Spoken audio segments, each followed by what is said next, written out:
भी ये बंदा सवेरे भी सिमरन करता तो पर कोई गल नहीं, मैनू ड्यूरिंग द सर्विस भी कोई एडी प्रॉब्लम नहीं आई, इन्नी प्रॉब्लम नहीं आई कोई, यानी कि मेरा काम चलता ही रहा, कोई एडी गल नहीं होंगी, कोई एडी गल नहीं होंगी। पर यह तुहाडे ते डिपेंड है भी तुसीं गल बनाउणी कि नहीं बनाउणी, ये तुहाडे ते डिपेंड है।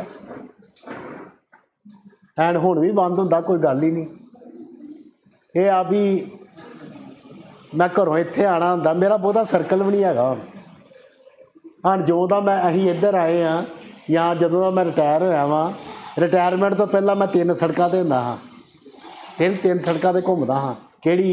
सुल्तानविंड रोड तो रेलवे रोड ते रेलवे रोड तो भाटिया रोड, कोई सर्कल नहीं। मैं जो अपने ते झाती मार देना, मैं आना यार तू बड़ा सुधार किया अपने आप, तू वो पहले वाला तो रहा ही नहीं, तू हुण पहले वाला बंदा नहीं रहा। एंड मेरे घर दे भी कहते, मेरे रिश्तेदार भी कहते, मेरे आंढ गुआंढ भी कहते तू पहले वाला बंदा नहीं रहा, क्योंकि तेरे घर पहला कभी गिल साहब आ गई, अज संधू साहब आ रहे हैं, अज थार वाले बंदे आ रहे हैं, अज नोवा वाले आ रहे हैं, अज लाल बत्ती वाले आ रहे हैं, ते हुण कोई भी नहीं आता। सुल्तानविंड रोड तो रेलवे रोड तो भाटिया रोड, तो भाटिया रोड तो फिर सुल्तानविंड रोड। मैं कभी, मेरा दिल ही नहीं करता किते जान नूं, मेरा दिल ही नहीं करता जान दूँ, मेरा मन इन्ना 2-3 सड़कों ते खुश है। तो हुण जदों दे रिटायर होए आ, उस तो बाद रेलवे रोड भी कटी गई, सुल्तानविंड रोड तो भाटिया रोड, ते भाटिया रोड तो जिन्ना सर्कल घट कर दोगे उन्ने तंदुरुस्त ते सौखे रहोगे, जो मेरा तजर्बा। जिन्ना सर्कल छोटा कर दोगे ना, तुहाडी जान बच जाएगी, तुहाडा परिवार बच जाएगा। जिन्ना सर्कल लंबा चौड़ा होगा ना, ਇਹਦਾ मतलब कि बिल्कुल सुख तेरी गल है, ਇਹਦਾ मतलब कि जिन्ना सर्कल तुहाडा लंबा चौड़ा ना ਵੱਡਾ ਵਾ, उन्नी तुहाडी बीमारी लंबी चौड़ी आ ते वड्डी आ। इक्को तरीका वा, अपना सर्कल छोटा कर लो, छोटा कर लो सर्कल बस। मेरा तजर्बा ये रहा भी जे एक अडिक्ट अपने घर की दीवार टपदा ना तो बाहर जाता, उन्हें खाधे पीते जाना, समझो गया। जे उसका दिल नहीं ना घर लगता पाया, समझो गया। बस यह झटका फार्मूला वा। मगर कौन है जी? सानू भी सुनाओ, कल्ले कल्ले ना ना गल्लां करी जाओ।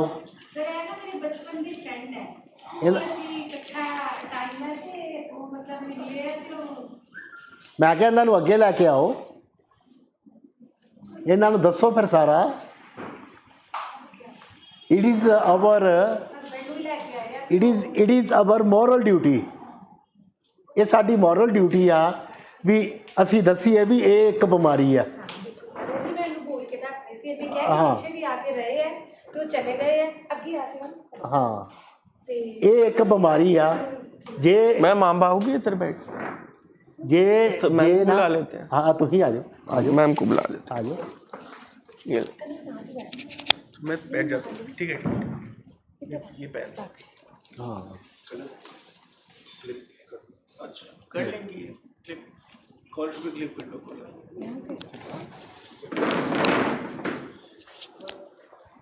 निशा जी तुहाडी बचपन की दोस्त है, क्लास फैलो आ, तुहाडे नाल दिली प्रेम है, तो फिर जे एक गल तुसीं इन्हां नूं एक्सैप्ट करा दो ना, समझा दो तो इन्हां दे दिल तक पहुँचा दिओ भी इन्हां दा बंदा जो करदा पिया ना उहदे वास्ते गल नहीं, वो बीमार है। समझो तुहाडी दोस्ती कामयाब, तुहाडा मिलना कामयाब। सर मैं वही चीज़ इन्हू शिवानी नूं हुणे बोली है, इन्होंने मैंने दस्सिया कि लास्ट टाइम भी ये रह के गया, पर मैं छोटी नूं बिल्कुल नहीं पहचानी। शिवानी तो मैनू मतलब पता चलिया ਉਹਦੀ छोटी सिस्टर है सर, तो उन्होंने हस्बैंड ट्रीटमेंट वास्ते आए हैं। ठीक है। तो वो दस रहे हैं कि पहले रह के गए थे, तो फिर वो चले गए, उन्होंने कहा कि घर जाके नहीं करांगा। ठीक है। तो मैं ਇਹੋ ਅੱਗੇ बोली है शिवानी नूं कि ਉਹਨਾਂ ਦੇ ਵੱਸ ਦੀ ਗੱਲ नहीं है कि वो रुक नहीं सके, मतलब कि ਇਹ नहीं है कि वो चाहते नहीं ਮਤਲਬ ਤੁਸੀਂ ਪ੍ਰੋਪਰ ਟ੍ਰੀਟਮੈਂਟ 'ਚ ਆਓ ਤੇ ਮਤਲਬ ਫਿਰ ਮੈਂ ਬੀਬਾ ਨਾਲ ਵੀ ਮਿਲਵਾਇਆ ਤੇ ਨਹੀਂ ਵਧੀਆ। ਉਹਨਾਂ ਨੇ ਕਿਹਾ ਕਿ ਉਹ ਕਹਿ ਹੀ ਰਹੇ ਹੈ ਕਿ ਉਹ ਚਲੇ ਗਏ ਹੈ ਤੇ ਉਹਨਾਂ ਨੇ ਬੋਲਿਆ ਕਿ ਮਤਲਬ ਅਸੀਂ ਨਾ ਸੋਚ ਰਹੇ ਹਾਂ ਕਿਉਂਕਿ ਸਾਨੂੰ ਵੀ ਪਤਾ ਚੱਲ ਰਿਹਾ ਕਿ ਨਹੀਂ ਹੋ ਰਿਹਾ ਹੈ ਜੀ। ਬਸ ਉਹਨਾਂ ਨੂੰ ਇਹ ਕਲੀਅਰ ਕਰ ਦਿਓ ਵੀ ਇਹ ਇੱਕ ਦਿਮਾਗੀ ਬਿਮਾਰੀ ਆ। ਹਾਂਜੀ ਬਿਲਕੁਲ ਬਸ ਸਰ। नशे की बीमारी नहीं, ये एक दिमागी बीमारी आ। आधा इलाज हो जाता है सर। है आधा इलाज हो ਜਦੋਂ ਆਪਾਂ ਇਹ ਚੀਜ਼ ਮੰਨ ਲੈਂਦੇ ਹਾਂ। ਪੰਜਾਬ 'ਚ ਨਸ਼ਿਆਂ ਦੀ ਪ੍ਰੋਬਲਮ ਕਿਉਂ ਹੈਗੀ ਆ, ਕਿਉਂ ਸੋਲਵ ਨਹੀਂ ਹੋ ਰਹੀ? ਕਿਉਂਕਿ ਨਸ਼ਿਆਂ ਦਾ ਇਲਾਜ ਹੋ ਰਿਹਾ। ਇੱਥੇ ਹੀ ਸਾਰੀ ਮਿਸਟੇਕ ਹੈ ਵੀ ਇਲਾਜ ਨਸ਼ਿਆਂ ਦਾ ਹੋ ਰਿਹਾ ਔਰ ਚਿੱਟੇ ਦੀ ਖੱਪ ਆ ਜ਼ਿਆਦਾ। ਮੈਂ ਕਹਿੰਦਾ ਚਿੱਟੇ ਦੀ ਖੱਪ ਇੰਨੀ ਜ਼ਿਆਦਾ ਵਾ, ਤੁਸੀਂ ਦੱਸੋ ਸ਼ਰਾਬ ਨਾਲ ਲੋਕੀ ਨਹੀਂ ਮਰਨ ਡੇ? ਸਾਰੇ ਨਸ਼ਿਆਂ ਦੀ ਸ਼ੁਰੂਆਤ ਸ਼ਰਾਬ ਹੈ ਤੇ ਦੁਨੀਆ ਦੇ ਵਿੱਚ ਲੱਖਾਂ ਲੋਕੀ ਸ਼ਰਾਬ ਨਾਲ ਮਰਦੇ ਆ। ਅਮਰੀਕਾ ਦੇ ਵਿੱਚ ਲੱਖਾਂ ਲੋਕੀ ਮਰਦੇ ਆ ਸ਼ਰਾਬ ਨਾਲ, ਸਿਰਫ ਸ਼ਰਾਬ ਨਾਲ। ਤੇ ਫਿਰ ਆਪਾਂ ਕਿਸ ਤਰ੍ਹਾਂ ਕਹਿ ਸਕਦੇ ਹਾਂ ਵੀ ਸ਼ਰਾਬ ਬਿਮਾਰੀ ਨਹੀਂ ਹੈਗੀ? ਜੇ ਅਸੀਂ ਇਹ ਕਹਾਂਗੇ ਨਾ ਵੀ ਇਹ ਦਿਮਾਗ ਦੀ ਬਿਮਾਰੀ ਆ ਤੇ ਦਿਮਾਗ ਦਾ ਇਲਾਜ ਹੋਣਾ, ਮਸਲਾ ਹੱਲ ਹੋ ਜਾਏਗਾ। ਮਸਲਾ ਹੱਲ ਹੋ ਜਾਏਗਾ। ਜੇ ਆਪਾਂ ਪਾਰਟੀਕੂਲਰ ਡਰੱਗ 'ਤੇ ਰਵਾਂਗੇ ਨਾ ਵੀ ਅਸੀਂ ਸ਼ਰਾਬ ਦਾ ਇਲਾਜ ਕਰਵਾਉਣ ਆਏ ਹਾਂ, ਸਮੈਕ ਦਾ ਕਰਵਾਉਣ ਆਏ ਹਾਂ, ਹੀਰੋਇਨ ਦਾ ਕਰਵਾਉਣ ਆਏ ਹਾਂ, ਇਹਦਾ ਕਰਵਾਉਣ ਆਏ ਹਾਂ, ਫਿਰ ਉਹ ਗੱਲ ਨਹੀਂ ਬਣੇਗੀ। ਸਾਨੂੰ ਐਕਸੈਪਟੈਂਸ ਹੀ ਨਹੀਂ ਆਏਗੀ। ਅਸੀਂ ਪੂਰੇ ਮਨ ਨਾਲ ਇਲਾਜ ਕਰਾਵਾਂਗੇ ਨਹੀਂ। ਅਸੀਂ ਇਲਾਜ ਵੀ ਕਰਾਵਾਂਗੇ ਤੇ ਨਫ਼ਰਤ ਨਾਲ ਕਰਾਵਾਂਗੇ। ਨਫ਼ਰਤ ਹੋਏਗੀ ਸਾਡੇ ਅੰਦਰ ਵੀ ਇਹਨੇ ਨਸ਼ੇ ਕੀਤੇ ਆ ਤੇ ਸਾਨੂੰ ਬਦਨਾਮ ਕੀਤਾ। ਹਾਂਜੀ ਸਰ, ਹੁਣ ਇਹਨਾਂ ਨੇ ਇਹੋ ਹੀ ਬੋਲਿਆ ਕਿ ਇਹ ਨਾ ਬੜੇ ਸਮਝਦਾਰ ਸੀ ਹਾਂ ਤੇ ਬਿਜ਼ਨਸ ਬਹੁਤ ਅੱਛਾ ਸੀ। ਤੇ ਮੈਂ ਸ਼ਿਵਾਨੀ ਨੂੰ ਇਹੀ ਬੋਲ ਕੇ ਦੱਸਿਆ ਕਿ ਇੱਥੇ ਸਾਰੇ ਸਮਝਦਾਰ ਹੀ ਬੈਠੇ ਹੋਏ। ਹਾਂ ਇਹ ਸਮਝਦਾਰ ਹਾਂ ਬੰਦਿਆਂ ਦੀ ਬਿਮਾਰੀ ਆ। ਇਸ ਬਿਮਾਰੀ 'ਚ ਮੂਰਖ ਬੰਦਾ ਐਂਟਰ ਕਰ ਹੀ ਨਹੀਂ ਸਕਦਾ। ਜਿਹੜਾ ਮੂਰਖ ਹੋਏਗਾ ਨਾ ਉਹ ਨਸ਼ਾ ਕਰੇਗਾ, ਉਹਨੂੰ ਨਸ਼ਾ ਹੋਏਗਾ ਹੀ ਨਹੀਂ। ਉਹਨੂੰ ਨਸ਼ਾ ਹੀ ਨਹੀਂ ਹੋਏਗਾ। ਉਹ ਨੋਰਮਲ ਜਿਹਾ ਕਹੇਗਾ ਠੀਕ ਹੈ ਯਾਰ, ਪੀਤੀ ਹੀ 1.5 ਮਹੀਨਾ ਹੋ ਗਿਆ ਪਰ ਹੁਣ ਨਹੀਂ ਪੀਣੀ, ਕੌੜੀ ਹੈ, ਇਹ ਕੌੜੀ ਹੈ, ਇਹ ਪੀਤੀ ਤੇ ਮੁੜ ਕੇ ਮੈਂ ਕੌੜੀ ਜੀ ਬੜੀ ਲੱਗੀ ਮੈਨੂੰ, ਮੈਂ ਨਹੀਂ ਮੁੜ ਕੇ। ਇਹਦਾ ਮਤਲਬ ਕਿ ਇਹ ਬੰਦਾ मूर्ख है। सर रिसर्च भी कहती है कि जो मूर्ख लाइक लेस आईक्यू वाले आते हैं इस बीमारी में, उनका ज्यादा आसान इलाज होता है। बिल्कुल, क्योंकि वो सोचते नहीं अच्छा डॉक्टर के काम करूँ ना करूँ, मान जाते हैं बात। साडे को ना एक कपल आया सी ट्रीटमेंट कराने वास्ते ते अल्कोहलिक सी वो हस्बैंड ਉਹਦਾ ਤੇ मैं पूछा, मैं कहा हाँ जी, ਕਹਿੰਦੇ जी ये फलानी फलानी यूनीवर्सिटी उन्होंने PhD की आ ਤੇ ਇਹਨਾਂ ਨੇ ਫਲਾਣੀ ਯੂਨੀਵਰਸਿਟੀ ਤੋਂ PhD ਕੀਤੀ ਹੈ। ਮੈਂ ਕਿਹਾ ਠੀਕ ਹੈ ਜੀ, ਬਹੁਤ ਵਧੀਆ। ਪਹਿਲਾਂ ਤਾਂ ਉਹਨਾਂ ਨੇ ਬੜੀਆਂ ਵਧੀਆ ਗੱਲਾਂ ਕੀਤੀਆਂ, ਹੈ ਜੀ ਇਹ ਬੜੇ ਇੰਟੈਲੀਜੈਂਟ ਹੈ, ਇਹਨਾਂ ਦੇ ਉਹ ਮੈਟ੍ਰਿਕ 'ਚੋਂ ਬੜੇ ਨੰਬਰ ਵਧੀਆ ਆਏ, ਇਹ 'ਚੋਂ ਬੜੇ ਵਧੀਆ ਨੰਬਰ ਆਏ, ਮੁੜ ਕੇ ਇਹਨਾਂ ਨੇ MSc ਕੀਤੀ, ਮੁੜ ਕੇ ਇਹਨਾਂ ਨੇ ਆਹ ਕੀਤਾ, ਮੁੜ ਕੇ ਇਹ ਕੀਤਾ, ਮੁੜ ਕੇ ਇਹਨਾਂ ਨੇ PhD ਕੀਤੀ। ਦੋਵਾਂ ਨੇ ਇੱਕ ਦੂਜੇ ਦੀ ਵਾਹਵਾ ਤਾਰੀਫ ਕੀਤੀ। ਚਲੋ ਆਪਾਂ ਚਲੇ ਗਏ, ਦੁਪਹਿਰੀ ਮੀਟਿੰਗ ਹੋਈ, ਆਪਾਂ ਚਲੇ ਗਏ। ਜਦੋਂ ਮੈਂ ਸ਼ਾਮੀ ਆਇਆ ਨਾ ਤੇ ਠਾਹ ਆਵਾਜ਼ਾਂ ਆਉਂਦੀਆਂ। ਮੈਂ ਉੱਪਰ ਆਇਆ, ਮੈਂ ਕੀ ਆ? ਕਹਿੰਦੇ ਜੀ 109 ਵਾਲੇ ਲੜ ਪਏ ਦੋਵੇਂ ਜਾਣੇ। ਮੈਂ ਕਿਹਾ ਉਹਦੇ PhD ਹੈਗੇ ਆ।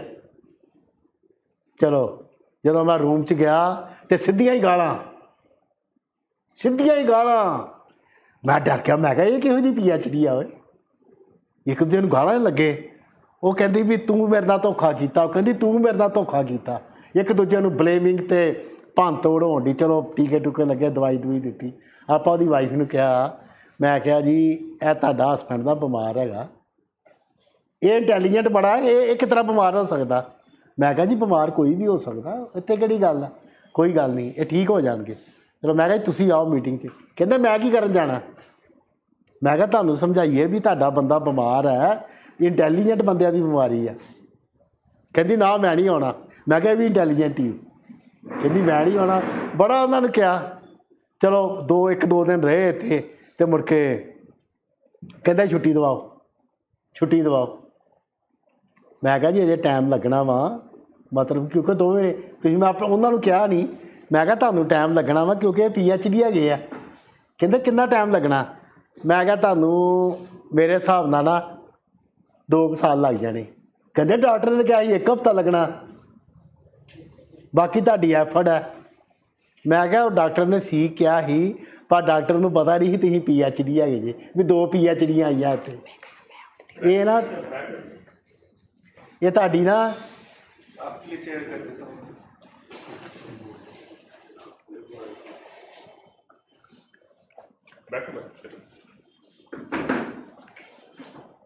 ਮੈਂ ਕਿਹਾ ਜੀ ਪਹਿਲਾ ਟਾਈਮ ਲੱਗਣਾ ਵਾ ਇਹਨਾਂ ਦੀ PhD, ਇਹ ਤੁਹਾਡੀ PhD ਕੱਢਣ ਵਾਸਤੇ, ਤੇ ਫਿਰ ਟਾਈਮ ਲੱਗੂਗਾ ਇਹਨਾਂ ਦੀ PhD ਕੱਢਣ ਵਾਸਤੇ। ਮੈਂ ਕਿਹਾ ਤੁਸੀਂ ਪੜ੍ਹੇ ਲਿਖੇ ਬੜੇ, ਸਾਡੀ ਗੱਲ ਕਿਤੇ ਸਮਝ ਨਹੀਂ ਤੁਸੀਂ। ਇੱਕ ਤੁਸੀਂ ਅੰਗਰੇਜ਼ੀ ਐਡੀ ਜ਼ੋਰਦਾਰ ਬੋਲਦੇ ਜੇ, ਮੈਨੂੰ ਸਮਝ ਹੀ ਨਹੀਂ ਆਉਂਦਾ, ਤੁਸੀਂ ਗਾਲਾਂ ਵੀ ਅੰਗਰੇਜ਼ੀ 'ਚ ਕੱਢੀ ਜਾਂਦੇ ਜੇ। ਪਰ ਮੈਂ ਕਿਹਾ ਤੁਹਾਡੀ ਫੇਸ ਰੀਡਿੰਗ, ਤੁਹਾਡੇ ਬਿਹੇਵੀਅਰ ਤੋਂ ਮੈਨੂੰ ਲੱਗਦਾ ਵੀ ਤੁਸੀਂ ਇੱਕ ਦੂਜੇ ਨਾਲ ਬਹੁਤ ਨਾਰਾਜ਼ ਜੀ। ਪਰ ਇਹ ਆ ਵੀ ਇਸ ਬਿਮਾਰੀ 'ਚ PhD ਕਿਤੇ ਰੁਕਾਵਟ ਹੀ ਨਾ ਬਣ ਜਾਏ। ਇਲਾਜ 'ਚ PhD ਜੇ ਰੁਕਾਵਟ ਬਣ ਗਈ ਨਾ, ਫਿਰ ਬੰਦੇ ਨੇ ਤਾਂ ਚਲੋ ਕੀ ਪਛਤਾਉਣਾ, ਉਹਨੇ ਨੇ ਚੱਲ ਜਾਣਾ, ਤੁਹਾਨੂੰ ਪਛਤਾਉਣਾ ਪਏਗਾ। ਪਲੀਜ਼ ਆ ਜਾਓ ਉੱਥੇ। ਪਰ ਨਹੀਂ, ਇੱਕ ਦਿਨ ਰਹੇ ਚਲੇ ਗਏ, ਕਹਿੰਦੇ ਨਹੀਂ ਸਾਡੇ ਕੋਲ ਨਹੀਂ ਹੈਗਾ। ਉਹਨਾਂ ਨੇ ਮੀਟਿੰਗ ਅਟੈਂਡ ਕੀਤੀ ਤੇ ਮੈਂ ਮੁੜ ਕੇ ਸ਼ਾਮੀਆਂ ਦਾ ਕਿਹਾ, ਮੈਂ ਕਿਹਾ ਜੀ ਆ ਜਾਓ ਮੀਟਿੰਗ 'ਤੇ। ਕਹਿੰਦੇ ਨਹੀਂ ਸਰ, ਨੋ। ਕਹਿੰਦੇ ਕਿਹੋ ਜਿਹੀਆਂ ਗੱਲਾਂ ਕਰਦੇ ਉੱਥੇ, ਇਹ ਗੱਲਾਂ ਕੋਈ ਕਰਨ ਵਾਲੀਆਂ? मैं कहा जी कोई गल नहीं, तुम आओ तो सही।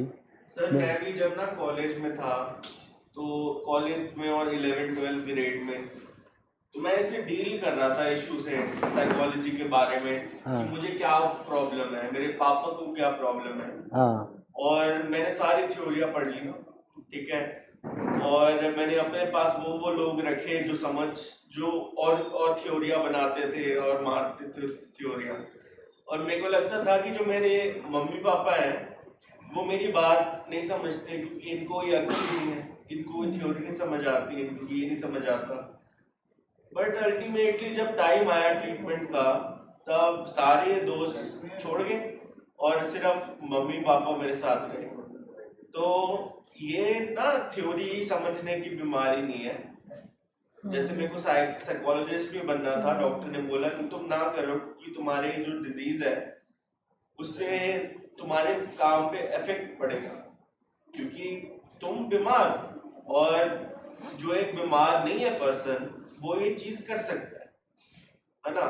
जैसे मेरे को बॉक्सिंग करनी है, और अगर मेरा एक हाथ है ही नहीं तो मैं बॉक्सिंग कैसे करूं? बिल्कुल ऐसी बात। बिल्कुल कहना ਜਿਹੜਾ ਜ਼ਿੰਦਗੀ ਦਾ ਐਕਸਪੀਰੀਅੰਸ ਹੁੰਦਾ ਨਾ, ਇਹ ਜਿਹੜੀ ਪੇਨ ਹੁੰਦੀ ਆ, ਇਹ ਬੰਦੇ ਨੂੰ ਬਹੁਤ ਕੁਝ ਸਿਖਾ ਦਿੰਦੀ ਹੈ।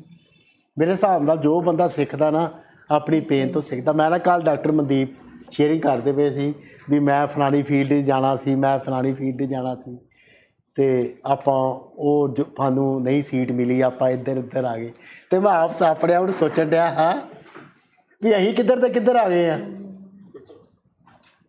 ਕਿਉਂ ਜੀ, ਆਪਾਂ ਕਿੱਧਰ ਦੇ ਕਿੱਧਰ ਆ ਗਏ ਆ। ਸਾਡੇ ਤਾਂ ਰਸਤੇ ਦੁਨੀਆ ਹੀ ਬਦਲ ਗਈ ਆ। ਆਪਾਂ ਕਿੱਧਰ ਦੇ ਕਿੱਧਰ ਆ ਗਏ ਆ। ਇਹ ਕੁਦਰਤ ਦਾ ਦੇਖੋ ਕ੍ਰਿਸ਼ਮਾ, ਕਿੱਧਰ ਦੇ ਕਿੱਧਰ ਆ ਗਏ। ਮੈਂ ਤਾਂ ਕਹਿੰਦਾ ਸੋਚਦਾ ਕਿੱਧਰ ਦੇ ਕਿੱਧਰ ਚਲੇ ਗਏ ਤੁਸੀਂ, ਕਿੱਥੋਂ ਤੁਰੇ, ਕਿੱਧਰ ਗਏ, ਕਿਸ ਤਰ੍ਹਾਂ ਬਿਮਾਰੀ ਨੇ ਘੁਮਾਇਆ, ਕਿੱਧਰ ਗਏ, ਫਿਰ ਕਿੱਥੇ ਗਏ, ਫਿਰ ਇਲਾਜ ਵਾਸਤੇ ਆਏ, ਫਿਰ ਉੱਥੋਂ ਇਲਾਜ ਕਰਾਇਆ, ਮੈਂ ਘੱਟ ਤੋਂ ਘੱਟ ਵੀ 15 ਤੋਂ 18 ਸਾਲ ਅੰਮ੍ਰਿਤਸਰ ਤੋਂ ਬਾਹਰੋਂ ਇਲਾਜ ਕਰਾਇਆ।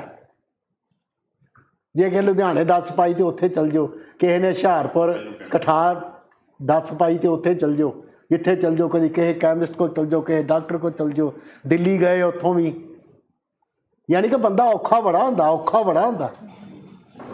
ਬੰਦਾ ਤਾਂ ਬੋਰਡ ਹੀ ਪੜ੍ਹਦਾ ਰਹਿੰਦਾ ਵੀ ਕਿਤੇ ਲਿਖਿਆ ਹੋਵੇ ਵੀ ਤੁਹਾਡਾ ਨਸ਼ਾ ਛੁਡਾ ਦਿੰਦੇ ਆ।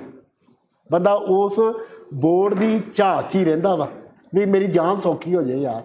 ਉਹ ਕਿਸੇ ਗੁਰਦੁਆਰੇ, ਮੰਦਰ, ਮਸਜਿਦ, ਕਿਤੇ ਬਾਬੇ 'ਤੇ ਜਾਏਗਾ, ਉਹਦੇ ਅੰਦਰ ਨਾ ਆਪ ਮੁਹਾਰੇ ਇੱਕੋ ਅਰਦਾਸ ਨਿਕਲਦੀ ਆ ਵੀ ਸੱਚਾ ਪਾਤਸ਼ਾਹ ਮੇਰੀ ਜਾਨ ਛੁਡਾ ਦੇ। ਕਿਤੇ ਵੀ ਹੋਏਗਾ ਉਹ। हाँ एक सर भी आए थे, अब शायद नहीं आ रहे। हाँ उन्होंने वो कहते हैं कि उन्होंने देखा था वो बोर्ड, हाँ और उस बोर्ड से उन्हें पता चला, बिल्कुल, और वो इलाज के लिए आए। हाँ बिल्कुल। इस तरह ही फिर जो पता लग गया भी बीमारी आ, तो फिर प्रॉपर। पर इस बीमारी की ना मैं एक चीज़ देखी आ, ये इलाज नहीं करवा देंदी। इन्हें मतलब कि ना आने बहाने तुहानू चंगे भले चलते इलाज चों कढ़ के लै जाना। इस बीमारी की भी जिद आ, इस बीमारी की सब तो खतरनाक जिद आ भी मैं तेन पूरा इलाज नहीं करवा देना बस। ਜਦੋਂ ਪਤਾ ਲੱਗਾ ਸੀ ਨਾ ਕਿ ਬਿਮਾਰੀ ਆ ਤਾਂ ਬੜਾ ਦੁੱਖ ਹੋਇਆ ਕਿ ਮੈਂ ਹੀ ਕਿਉਂ। ਹਾਂ ਅੱਜ ਹੁੰਦਾ ਹੈ ਕਿ ਚੱਲ ਵਧੀਆ ਜੀ ਮੈਂ ਹੀ ਨਹੀਂ ਲਵਲੀਨ ਜੀ ਜੇ ਵਧੀਆ ਜੇ ਤੇ ਮਗਰ ਮਿਹਨਤ ਕਿੰਨੇ ਜਾਣਿਆਂ ਦੀ ਆ ਇਹ ਵੇਖੋ। ਇਹ ਵਧੀਆ ਐਵੇਂ ਨਹੀਂ ਆ ਗਿਆ, ਬੜਾ ਡਿੱਗ ਕੇ ਢੱਟ ਕੇ ਮਤਲਬ ਕਿ ਬੜੀਆਂ ਔਕੜਾਂ ਚੋਂ ਬੜੀਆਂ ਹੱਡਾਂ ਚੋਂ ਲੰਘ ਕੇ ਆਪਾਂ ਆਏ ਆ। ਸਰਬਜੀਤ ਆ ਜਾ, ਲੰਘ ਕੇ ਆਏ ਆ। ਮਤਲਬ ਕਿ ਸਫ਼ਰ ਸੌਖਾ ਨਹੀਂ ਹੈਗਾ ਪਰ ਫਿਰ ਵੀ ਵਧੀਆ ਬਣ ਜਾਂਦਾ। ਹੋਰ ਠੀਕ ਹੋ?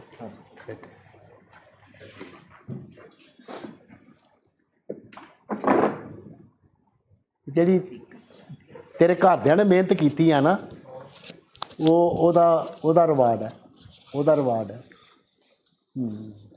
ਜਰਨੀ ਸਾਨੂੰ ਪਤਾ ਲੱਗਦਾ ਕਿ ਅਸੀਂ ਇਹੋ ਜਿਹੇ ਬਣਨਾ, ਪਰ ਮਿਹਨਤ ਜਿਹੜੀ ਪਿੱਛੇ ਮਿਹਨਤ ਹੈ ਨਾ ਉਹ ਨਹੀਂ। ਹਾਂ ਸਰ ਸਾਡੇ ਨਾਲੋਂ ਜ਼ਿਆਦਾ ਡਾਕਟਰ ਸਾਹਿਬ ਦੀ ਜ਼ਿਆਦਾ ਹੈ ਫੈਮਿਲੀ ਦੀ ਭੈਣ ਜੀ। ਨਹੀਂ ਗੱਲ ਹੈ, ਹਾਂ ਹਰ ਇੱਕ ਦਾ ਆਪਣਾ ਆਪਣਾ ਰੋਲ ਹੈ। ਤੁਹਾਡਾ ਆਪਣਾ ਰੋਲ ਹੈ, ਮੇਰਾ ਆਪਣਾ ਰੋਲ ਹੈ। ਮੇਰੀ ਇੱਕ ਲਿਮਿਟ ਹੈ, ਉਸ ਤੋਂ ਬਾਅਦ ਮੇਰੀ ਲਿਮਿਟ ਖਤਮ ਹੋ ਜਾਂਦੀ ਹੈ। ਉਸ ਤੋਂ ਅੱਗੇ ਤੁਹਾਡੀ ਲਿਮਿਟ ਹੈ। ਮੇਰਾ ਰੋਲ ਹੈ ਕਿ ਮਤਲਬ ਤੁਹਾਨੂੰ ਦੱਸਦੇ ਰਹਿਣਾ ਵੀ ਇੱਥੇ ਆ ਕਰੋ, ਇੱਥੇ ਆ ਗੱਲ ਕਰੋ, ਇੱਥੇ ਆ ਗੱਲ ਕਰੋ। ਤੇ ਚਲੋ ਹਾਂਜੀ, ਮੈਂ ਹੁਣੇ ਗੱਲ ਕਰ। ਮੈਂ ਹੁਣੇ ਤੁਸੀਂ ਜਦੋਂ ਆਉਣਾ ਕਦੋਂ ਆਉਣਾ? ਕੋਈ ਨਹੀਂ ਜਦੋਂ ਆਓਗੇ ਉਦੋਂ ਆਪਾਂ ਠੀਕ ਹੈ। ਸਰ ਇਹਦੀ ਮੈਡੀਕੇਸ਼ਨ ਦੇ ਵਿੱਚ ਵੀ ਜਦ ਅਸੀਂ ਪਹੁੰਚ ਜਾਂਦੇ ਸੀ ਨਾ ਤੇ ਅਸੀਂ ਵੇਖ ਕੇ ਖੁਸ਼ ਹੋ ਜਾਂਦੇ ਸੀ ਜਦੋਂ ਡਾਕਟਰ ਸਾਹਿਬ ਆ ਗਿਆ ਤਾਂ ਸਾਨੂੰ ਕੋਈ ਪ੍ਰੋਬਲਮ ਨਹੀਂ ਆਏਗੀ। ਜਿਹੜੀ ਗੱਲ ਅੱਜ ਦੇ ਦਿਨ 'ਚ ਮੈਨੂੰ ਇੱਕ ਮੇਰੇ ਮਨ 'ਚ ਆਉਂਦੀ ਹੈ ਕਿ ਇੱਕ ਦੁਨੀਆ ਦੇ ਵਿੱਚ ਇੱਕ ਚੀਜ਼ ਹੈ ਜੇ ਤੁਸੀਂ ਨਾ ਕਰੋ ਤਾਂ ਤੁਹਾਡਾ ਪੇਸ਼ੈਂਟ 50% ਠੀਕ ਹੋ ਜਾਏਗਾ ਕਿ ਤੁਸੀਂ ਆਪਣੀ ਪੇਸ਼ੈਂਟ ਦੀ ਕਦੀ ਬੇਇੱਜ਼ਤੀ ਨਾ ਕਰੋ। ਤਾਂ ਜੇ ਤੁਸੀਂ ਮੇਰੇ ਕੋਲ ਇੱਕ ਗੱਲ ਸੁਣਨੀ ਹੈ ਤਾਂ ਮੈਂ ਤੁਹਾਨੂੰ ਇਹ ਕਹੂੰਗਾ ਕਿ ਸਭ ਤੋਂ ਪਹਿਲਾਂ ਫੈਮਿਲੀ ਇੱਕ ਚੀਜ਼ ਸਿੱਖੇ ਕਿ ਉਹ ਬੇਇੱਜ਼ਤੀ ਨਾ ਕਰੇ, ਸਭ ਤੋਂ ਪਹਿਲਾਂ। ਕਿਉਂਕਿ ਕਦੀ ਬੇਇੱਜ਼ਤੀ ਨਾਲ ਕੋਈ ਪੇਸ਼ੈਂਟ ਠੀਕ ਨਹੀਂ, ਕਦੀ ਕੋਈ ਇਨਸਾਨ ਦੁਨੀਆ ਦੇ ਵਿੱਚ ਤੁਸੀਂ ਉਹਦੀ ਬੇਇੱਜ਼ਤੀ ਕਰੋ ਤਾਂ ਠੀਕ ਹੋ ਜਾਏਗੀ, ਕਦੀ ਕੋਈ ਨਹੀਂ ਸਕਦਾ। ਬੇਇੱਜ਼ਤੀ ਨਾ ਕਰਨੀ, ਉਹਦੀ ਇੱਜ਼ਤ ਬਰਕਰਾਰ ਰੱਖਣੀ, ਪਰ ਉਹਨੂੰ ਗੱਲ ਸਾਫ਼ ਕਹਿ ਸਕਣੀ। ਬਸ ਆਹੀ ਦੋ ਚੀਜ਼ਾਂ ਨੇ, ਇੱਜ਼ਤ ਪੂਰੀ ਪਰ ਗੱਲ ਸਿੱਧੀ ਤੇ ਸਾਫ਼ ਕਹਿ ਸਕਣੀ। ਇਹ ਦੋ ਚੀਜ਼ਾਂ ਜਦੋਂ ਕਿਸੇ ਨੂੰ ਇਕੱਠੀਆਂ ਕਰਨੀਆਂ ਆ ਜਾਣਗੀਆਂ ਨਾ, ਉਹ ਫੈਮਿਲੀ ਦਾ ਪੇਸ਼ੈਂਟ 50% ਬਚ ਜਾਵੇ। 50% ਇਲਾਜ ਇੱਕ ਇਸ ਸੈਂਟੈਂਸ ਦੇ ਵਿੱਚ ਹੋ ਜਾਂਦਾ, ਕਿਉਂਕਿ ਇੱਕ ਜਿਸਮਾਨੀ ਬਿਮਾਰੀ ਹੈ ਅਤੇ ਜਿਸਮਾਨੀ ਬਿਮਾਰੀ ਦੇ ਵਿੱਚ ਅਸੀਂ ਕਿਸੇ ਦੀ ਬੇਇੱਜ਼ਤੀ ਨਹੀਂ ਕਰਦੇ। ਅਤੇ ਅਸੀਂ ਅੱਜ ਤੋਂ ਬਾਅਦ ਇੱਕ ਚੀਜ਼ ਬਣਾ ਲਈ ਕਿ ਕਦੀ ਪੇਸ਼ੈਂਟ ਦੀ ਬੇਇੱਜ਼ਤੀ ਨਹੀਂ ਕਰਨੀ, ਪਰ ਗੱਲ ਸਿੱਧੀ ਕਹਿਣੀ, ਸਾਫ਼ ਸਿੱਧੀ ਸੱਚੀ ਗੱਲ ਕਹਿਣੀ। ਮਤਲਬ ਸੱਚੀ ਗੱਲ ਕਹਿਣੀ ਦੇ ਨਾਲ ਬੇਇੱਜ਼ਤੀ ਨਾ ਕਰਨੀ, ਇਹ ਇੱਕ ਬੜਾ ਵੱਡਾ ਆਰਟ ਹੈ। ਕਿਉਂਕਿ ਅਸੀਂ ਸਾਡੇ ਅੰਦਰ ਨਾ ਇੱਕ ਮਤਲਬ ਉਹ ਬੈਠਾ ਹੁੰਦਾ ਹੈ, ਇੱਕ ਅੰਦਰ ਦਾ ਇੱਕ ਬਿਮਾਰੀ ਦਾ ਇੱਕ ਰੂਪ ਬੈਠਾ ਹੁੰਦਾ ਹੈ। ਸਾਨੂੰ ਲੱਗਦਾ ਕਿ ਜੇ ਅਸੀਂ ਕਿਸੇ ਨੂੰ ਨਾ ਕਰਨੀ ਹੈ ਨਾ ਤਾਂ ਉਹ ਬੇਇੱਜ਼ਤੀ ਨਾਲ ਕਰਨੀ ਜ਼ਰੂਰੀ ਹੈ। ਸਾਨੂੰ ਕੋਈ ਵੀ ਗੱਲ ਕਿਸੇ ਦੀ ਮਤਲਬ ਕਿਸੇ ਨੂੰ ਕਿਸੇ ਗੱਲ ਦੀ ਅਸੀਂ ਕਹਿੰਦੇ ਹਾਂ ਵੀ ਜਿੰਨੀ ਦੇਰ ਤੱਕ ਇਹਦੀ ਬੇਇੱਜ਼ਤੀ ਨਹੀਂ ਨਾ ਕਰਾਂਗੇ ਸਾਡੀ ਤਸੱਲੀ ਨਹੀਂ ਹੁੰਦੀ। ਸਾਨੂੰ ਲੱਗਦਾ ਅੱਛਾ ਗੱਲ ਕਹਿਤੀ ਵੀ ਆਹ ਗੱਲ ਕਾਕਾ ਨਾ ਕਰੀ, ਠੀਕ ਹੈ, ਸਾਡੀ ਇਹਦੇ ਨਾਲ ਤਸੱਲੀ ਨਹੀਂ ਹੋਈ। ਮੈਂ ਤੈਨੂੰ ਇੱਕ ਵਾਰੀ ਕਿਹਾ ਨਾ, ਮੈਂ ਤੈਨੂੰ 100 ਵਾਰੀ ਕਿਹਾ ਨਾ, ਤੇਰੇ ਇਹਨੂੰ ਵੀ ਕਿਹਾ ਸੀਗਾ, ਤੈਨੂੰ ਬਚਪਨ 'ਚ ਵੀ ਕਿਹਾ ਸੀਗਾ, ਤੇਰੀ ਮਾਂ ਨੂੰ ਵੀ ਕਿਹਾ। ਇਹ ਜਿਹੜਾ ਕੰਮ ਹੈ ਨਾ, ਬਸ ਇਹ ਮਾਈਨਸ ਕਰਨਾ। ਗੱਲ ਸਿੱਧੀ ਸਾਫ਼ ਅਤੇ ਸੁਥਰੀ ਗੱਲ, ਅਤੇ ਗੱਲ ਸਿੱਧੀ ਕਹਿਣੀ ਹੈ ਵੀ ਬਿਮਾਰੀ ਹੈ, ਤੇਰੇ ਵਾਸ ਦੀ ਗੱਲ ਨਹੀਂ ਹੈ, ਤੈਨੂੰ ਨਹੀਂ ਪਚਦਾ, ਜੇ ਤੂੰ ਕਰੇਂਗਾ ਓਵਰਡੋਜ਼ ਹੋ ਜਾਏਗਾ। ਜ਼ਿੰਦਗੀ ਦੇ ਵਿੱਚ ਇਹ ਤਰੀਕਾ ਮੂਡ ਨੂੰ ਠੀਕ ਕਰਨ ਦਾ ਨਹੀਂ ਹੈ। ਮੂਡ ਅੰਦਰੋਂ ਠੀਕ ਕਰਨਾ ਹੁੰਦਾ, ਬਾਹਰ ਦੁਨੀਆ 'ਚ ਮੂਡ ਠੀਕ ਨਹੀਂ ਹੁੰਦਾ। ਆਹ ਗੱਲਾਂ 5-6 ਕਹਿਣੀਆਂ, ਪਰ ਕਹਿਣੀਆਂ ਇਸ ਤਰੀਕੇ ਨਾਲ ਹੈ। ਫਿਰ ਉਸ ਤੋਂ ਬਾਅਦ ਫਿਰ ਆਓ ਚਲੋ आओ रोटी खाइए, चलो आओ फिर बैठिए गल करिए। सर आई थिंक हम सारे जो एक पेशेंट है, हमारा एक्सपीरियंस रहा है कि जब हमें ऐसे असर्टिव तरीके से बात नहीं कह गई है तो हमने क्या क्या किया है एज रिबटल की, मतलब थोड़ा गुस्सा हमें भी आया, प्रोवोक हुए हैं। और वो देखो एक ਡਰੱਗ ਐਡਿਕਟ ਦੀ ਨਾ, ਇੱਕ ਐਡਿਕਟ ਦੀ ਸਭ ਤੋਂ ਵੱਡੀ ਜ਼ਰੂਰਤ ਹੈ ਕਿ ਉਹਦੀ ਐਡਿਕਸ਼ਨ ਸਟਾਰਟ ਹੀ ਤਾਂ ਹੋ ਸਕਦੀ ਹੈ ਜੇ ਉਹ ਆਪਣੀ ਬੇਇੱਜ਼ਤੀ ਕਰਾਏ। ਹੁਣ ਉਸ ਬੰਦੇ ਨੂੰ ਆਰਟ ਆਉਂਦਾ ਤੁਹਾਡੇ ਕੋਲੋਂ ਆਪਣੀ ਬੇਇੱਜ਼ਤੀ ਕਰਾਉਣ ਦਾ। ਉਸ ਬੰਦੇ ਨੇ ਜਦੋਂ ਮਰਜ਼ੀ ਚਾਹਿਆ ਤੁਹਾਡੇ ਕੋਲੋਂ ਆਪਣੀ ਬੇਇੱਜ਼ਤੀ ਕਰਾ ਲੈਣੀ। ਹੁਣ ਤੁਸੀਂ ਕਿੱਥੋਂ ਤੱਕ ਟ੍ਰੇਨਿੰਗ ਲਾਓਗੇ? ਦੇਖੋ ਮੈਂ ਤੁਹਾਨੂੰ ਕਹਿੰਦਾ ਕਿ ਸਾਡੇ ਪੇਸ਼ੈਂਟ ਨੇ ਤੁਹਾਡੇ ਕੋਲੋਂ ਆਪਣੀ ਬੇਇੱਜ਼ਤੀ ਕਰਾਉਣੀ ਜੇ, ਕਰਾਉਣੀ ਹੈ। ਤੁਸੀਂ ਜਿੰਨਾ ਮਰਜ਼ੀ ਮਨ ਪੱਕਾ ਕਰ ਲਓ, ਅੱਜ ਮੈਂ ਇਹਦੀ ਬੇਇੱਜ਼ਤੀ ਨਹੀਂ, ਅੱਜ ਮੈਂ ਪਿਆਰ ਨਾਲ ਗੱਲ ਸ਼ੁਰੂ ਕਰੂੰਗਾ। ਉਹਨੇ ਚੌਥੇ ਪੰਜਵੇਂ ਸੈਂਟੈਂਸ ਤੋਂ ਬਾਅਦ ਇਹੋ ਜਿਹੀ ਕੋਈ ਗੱਲ ਕਰਨੀ ਹੈ, ਤੁਸੀਂ ਆਪਣਾ ਮੁੱਦਾ ਛੱਡ ਕੇ ਤੁਸੀਂ ਉਹਦੇ ਮਗਰ ਲੱਗ ਜਾਣਾ। ਜਾਂ ਤੁਸੀਂ ਡਿਫੈਂਡ ਕਰਦੇ ਹੋਣਾ ਅਤੇ ਜਾਂ ਉਹਨੂੰ ਅੱਗੀਆਂ ਪਿਛਲੀਆਂ ਸੁਣਾਉਂਦੇ ਹੋਣਾ। ਉਹਨੇ ਬੇਇੱਜ਼ਤੀ ਪ੍ਰੋਗਰਾਮ ਉਹਦੇ ਵਾਸਤੇ ਬਹੁਤ ਜ਼ਰੂਰੀ ਹੈ। ਕਿਸੇ ਬੰਦੇ ਦਾ ਵੀ ਜਾ ਕੇ ਨਸ਼ਾ ਕਰਨ ਵਾਸਤੇ ਨਾ, ਠੀਕ ਹੈ ਨਾ ਬੇਟੇ, ਲਵਲੀਨ ਦਾ ਨਸ਼ਾ ਕਰਨ ਵਾਸਤੇ ਸਭ ਤੋਂ ਇੰਪੋਰਟੈਂਟ ਹੈ ਕਿ ਲਵਲੀਨ ਤੁਹਾਡੇ ਕੋਲੋਂ ਆਪਣੀ ਬੇਇੱਜ਼ਤੀ ਕਰਾਏ। ਹੁਣ ਤੁਸੀਂ ਨਹੀਂ ਤਿਆਰ ਹੈਗੇ ਬੇਇੱਜ਼ਤੀ ਕਰਾਉਣ ਵਾਸਤੇ। ਹੁਣ ਸਾਡਾ ਪੇਸ਼ੈਂਟ ਡੈਸਪਰੇਟ ਹੈ ਕਿ ਤੁਹਾਡੀ ਤੁਸੀਂ ਬੇਇੱਜ਼ਤੀ ਕਰੋ। ਉਹਦੀ ਪਹਿਲੀ ਫਸਟ ਰਿਕੁਆਇਰਮੈਂਟ ਹੈ ਕਿ ਬੇਇੱਜ਼ਤੀ ਹੋਏ ਤਾਂ ਕਿ ਮੈਂ ਅਗਲਾ ਸਟੈਪ ਲਵਾਂ। ਅਤੇ ਜਿਹੜੀ ਸਾਡੀ ਫੈਮਿਲੀ ਹੈ ਉਹਦੇ ਕੋਲ ਸਕਿੱਲਸ ਹੀ ਨਹੀਂ ਹੁੰਦੀਆਂ ਕਿ ਕੋਈ ਗੱਲ ਕਹਿਣੀ ਪਰ ਬੇਇੱਜ਼ਤੀ ਨਾ ਕਰਨੀ। ਸਕਿੱਲ ਕੀ ਚਾਹੀਦੀ ਹੈ? ਅੱਛਾ, ਜਾਂ ਤਾਂ ਤੁਹਾਡਾ ਬੇਇੱਜ਼ਤੀ ਨਾਲ ਕੋਈ ਕੰਮ ਚੱਲਿਆ ਹੋਏ। ਦੁਨੀਆ 'ਚ ਤੁਸੀਂ ਦੇਖ ਲਓ ਵੀ ਤੁਹਾਡਾ ਕਿਤੇ ਵੀ ਕੰਮ ਕਾਮਯਾਬ ਹੋਇਆ। ਮੈਂ ਆ ਰਿਹਾ ਮਿੱਕੀ ਥੋੜ੍ਹੀ ਦੇਰ 'ਚ। ਤੁਸੀਂ ਜ਼ਿੰਦਗੀ ਦੇ ਵਿੱਚ ਕਦੀ ਇਹ ਸੋਚੋ ਕਿ ਤੁਹਾਡਾ ਕੋਈ ਕੰਮ ਕਾਮਯਾਬ ਹੋਇਆ ਹੋਏ ਅਤੇ ਤੁਸੀਂ ਬੇਇੱਜ਼ਤੀ ਤੋਂ ਬਗੈਰ ਉਹ ਕੰਮ ਤੁਹਾਡਾ ਸਫਲ ਹੋ ਗਿਆ ਹੋਏ। ਤੁਸੀਂ ਦੇਖ ਲਓ ਜਿੱਥੇ ਤੁਸੀਂ ਬੇਇੱਜ਼ਤੀ ਕੀਤੀ ਹੈ ਉਹ ਬੰਦਾ ਕਦੀ ਨਹੀਂ ਬਦਲਿਆ। ਬਦਲਾਅ ਵਾਸਤੇ ਕਿਸੇ ਇਨਸਾਨ ਨੂੰ ਤੁਹਾਡਾ ਮਕਸਦ ਕੀ ਹੈ? ਤੁਹਾਡਾ ਮਕਸਦ ਹੈ ਕਿ ਤੁਹਾਡਾ ਜਿਹੜਾ ਬੰਦਾ ਜਿਹਦਾ ਤੁਸੀਂ ਇਲਾਜ ਕਰਾ ਰਹੇ ਹੋ ਬੜਾ ਪ੍ਰੈਸ਼ੀਅਸ ਬੰਦਾ, ਤੁਹਾਡਾ ਜ਼ਿੰਦਗੀ ਦਾ ਸਭ ਤੋਂ ਪ੍ਰੈਸ਼ੀਅਸ ਬੰਦਾ, ਤੁਸੀਂ ਚਾਹੁੰਦੇ ਹੋ ਉਹਦਾ ਬਦਲਾਓ। ਇਹੀ ਹੈ ਨਾ ਤੁਹਾਡਾ ਮਿਸ਼ਨ। ਇਸ਼ੂ ਤੁਹਾਡਾ ਕੀ ਹੈ? ਕਿ ਬਦਲਣਾ, ਠੀਕ ਹੈ। ਇਸ਼ੂ ਤੁਹਾਡਾ ਕੀ ਹੈ? ਉਹਦੀ ਜਾਨ ਬਚਾਉਣੀ ਹੈ। ਹੁਣ ਇਹਦੇ 'ਚ ਕਿੱਥੇ ਆਇਆ ਕਿ ਤੁਸੀਂ ਉਹਦੀ ਬੇਇੱਜ਼ਤੀ ਕਰਨੀ ਹੈ? ਤੇ ਇਸ਼ੂ ਹੀ ਨਹੀਂ ਹੈ। ਪਰ ਉਹਨੇ ਤੁਹਾਨੂੰ ਆਪਣੇ ਇਸ਼ੂ ਤੋਂ ਹਟਾ ਕੇ ਬੇਇੱਜ਼ਤੀ ਵਾਲੇ ਪ੍ਰੋਗਰਾਮ 'ਚ ਲੈ ਕੇ ਜਾਣਾ। ਤੁਹਾਨੂੰ ਲੱਗਣਾ ਕਿ ਹਾਂ ਦੇਖਿਆ ਕਿਆ ਹੋ ਗਿਆ। ਉਹਨੇ ਕੀ ਕੀਤਾ ਕਿ ਤੁਹਾਨੂੰ ਆਪਣੇ ਨਸ਼ੇ ਦਾ ਪਾਰਟ ਬਣਾ ਲਿਆ। ਸਾਡਾ ਪੇਸ਼ੈਂਟ ਨਸ਼ਾ ਨਹੀਂ ਕਰ ਸਕਦਾ ਜਿੰਨੀ ਦੇਰ ਤੁਸੀਂ ਬੇਇੱਜ਼ਤੀ ਨਹੀਂ ਕਰੋਗੇ। ਉਹਨੇ ਕੋਈ ਨਾ ਕੋਈ ਹਰਕਤ ਇਹੋ ਜਿਹੀ ਕਰਨੀ ਹੈ ਜਿੱਥੇ ਤੁਸੀਂ ਕਹੋਗੇ ਵੀ ਤੁਸੀਂ ਉਹਦੇ 'ਚ ਫਸ ਜਾਓਗੇ। एक मम्मी ने मेरे को बोली थी बात, हाँ जी हाँ जी, एक मम्मी ने मेरे को बोली थी बात जब उन्होंने पहली बार मेरे को कैनबिस स्मोक करते हुए देखा घर में, फिरोजपुर में हमारे घर में। वो कहते कि बिल्कुल तुम्हारे बाप जैसे तुम चीज कर रहे हो। तो मेरे को थोड़ा डबली मैं मतलब फर्स्ट तो पापा की इंसल्ट हुई ना। उसमें मेरी तरफ से, और दूसरा उसमें मेरी इंसल्ट हुई। एंड दैट इज मतलब जो हेल्थ के बिल्कुल ऑपोजिट वाली बात थी उसके। हाँ, ਹੁਣ ਬਡਿੰਗ ਕੀ ਚਾਹੀਦੀ ਸੀਗੀ ਕਿ ਬੇਟੇ ਮੇਰਾ ਦਿਲ ਬੜਾ ਦੁੱਖ ਰਿਹਾ, ਮੈਨੂੰ ਨਾ ਘਬਰਾਹਟ ਹੋ ਰਹੀ ਹੈ, ਮੈਨੂੰ ਇਹ ਡਰ ਲੱਗਦਾ ਕਿ ਮੈਂ I have suffered so much, I have seen your ਪਾਪਾ, ਮੈਨੂੰ ਇਹ ਲੱਗਦਾ ਕਿ ਤੇਰੇ ਵਿੱਚ ਇਹੋ ਜਿਹੇ ਸਿੰਪਟਮਸ ਨਾ ਆਉਣ because he is been living a miserable life. I don't want my son to go to the same pain. This is the same what concept what you are telling, but this thing ਕਹਿਣ ਵਾਸਤੇ ਨਾ ਤੁਹਾਨੂੰ ਜਾਚ ਸਿੱਖਣੀ ਪੈਂਦੀ mood high होता है ना because I am your mother. ਮੈਨੂੰ ਘਬਰਾਹਟ ਹੋ ਰਹੀ ਹੈ ਤੈਨੂੰ ਦੇਖ ਕੇ, ਮੈਂ ਤੇਰੇ ਫਾਦਰ ਨੂੰ ਦੇਖਿਆ ਅਤੇ ਉਹ ਉਸ ਤਰ੍ਹਾਂ ਦੇ ਸਿੰਪਟਮਸ ਆ ਰਹੇ ਹੈ ਅਤੇ ਮੈਨੂੰ ਲੱਗਦਾ ਹੈ ਕਿ ਸਾਨੂੰ ਹੈਲਪ ਲੈਣੀ ਚਾਹੀਦੀ ਹੈ। ਐਂਡ ਬੱਚੇ ਮੈਨੂੰ ਡਰ ਇੱਕੋ ਹੀ ਲੱਗਦਾ ਰਹਿੰਦਾ ਹੈ ਕਿ ਜੇ ਉਸ ਤਰ੍ਹਾਂ ਦੀ ਮਿਜ਼ਰੇਬਲ ਲਾਈਫ ਤੇਰੀ ਨਾ ਹੋਏ, ਹੈ ਨਾ। ਗੱਲ ਸੇਮ ਹੈ, ਪਰ ਜਦੋਂ ਅਸੀਂ ਇਹ ਕਹਿੰਦੇ ਹਾਂ ਜਿਸ ਤਰੀਕੇ ਨਾਲ ਤੁਸੀਂ ਕਿਹਾ ਉਹਦੇ ਨਾਲ ਇਹ ਹੈ ਕਿ ਇਨਸਲਟਿੰਗ ਹੋ ਗਈ ਗੱਲ। ਹੁਣ ਇਹ ਇਨਸਲਟਿੰਗ ਗੱਲ ਦੇ ਵਿੱਚ ਕੀ ਹੋਏਗਾ ਕਿ ਬੰਦਾ ਰਿਬਾਊਂਡ ਆਏਗਾ, ਉਹ ਹੁਣ ਤੁਹਾਡੀ ਬੇਇੱਜ਼ਤੀ ਕਰੇਗਾ। ਹੁਣ ਜਦੋਂ ਤੁਹਾਡੀ ਬੇਇੱਜ਼ਤੀ ਕਰੇਗਾ ਤੁਹਾਡੇ ਕੋਲ ਆਪਣੀ ਬੇਇੱਜ਼ਤੀ ਸਾਰੀ ਨਹੀਂ ਜਾਏਗੀ। ਫਿਰ ਤੁਸੀਂ ਕੀ ਕਹੋਗੇ? ਜਾਂ ਤੁਸੀਂ ਚੁੱਪ ਕਰ ਜਾਓਗੇ। ਉਹ ਫਿਰ ਕੀ ਕਰੇਗਾ? ਤੁਹਾਨੂੰ ਇੱਕ ਥ੍ਰੈਟਨਿੰਗ ਕਰੇਗਾ। ਅੱਛਾ ਫਿਰ ਮੈਂ ਘਰ ਛੱਡ ਕੇ ਚਲਿਆ ਜੇ, ਫਿਰ ਤੁਹਾਨੂੰ ਡਰ ਲੱਗੇਗਾ, ਫਿਰ ਤੁਸੀਂ ਉਹਨੂੰ ਸੰਭਾਲੋਗੇ। ਅਲਟੀਮੇਟਲੀ ਦੇਖਿਆ ਉਹਨੇ ਕੀ ਕਰ ਲਿਆ? ਪਹਿਲਾਂ ਉਹਨੇ ਗੁੱਸਾ ਚੜ੍ਹਾਇਆ ਤੁਹਾਨੂੰ, ਫਿਰ ਤੁਹਾਡੇ ਕੋਲ ਬੇਇੱਜ਼ਤੀ ਕਰਾਈ, ਫਿਰ ਉਹਨੇ ਤੁਹਾਨੂੰ ਥ੍ਰੈਟਸ ਦਿੱਤੀਆਂ। ਥ੍ਰੈਟਸ ਦੇ ਕਰਕੇ ਤੁਸੀਂ ਡਰ ਗਏ, ਤੁਸੀਂ ਉਸ ਥ੍ਰੈਟਸ ਦੇ ਕਰਕੇ ਆਪਣੇ ਮੁੱਦੇ ਤੋਂ ਪਰੇ ਹਟ ਗਏ। ਹੁਣ ਤੁਸੀਂ ਉਹਦੇ ਮੁੱਦੇ 'ਤੇ ਚਲੇ ਗਏ, ਉਹਨੇ ਤੁਹਾਨੂੰ ਆਪਣੇ ਮੁੱਦੇ 'ਤੇ ਲੈਣ ਦਾ। But that's what are patients do.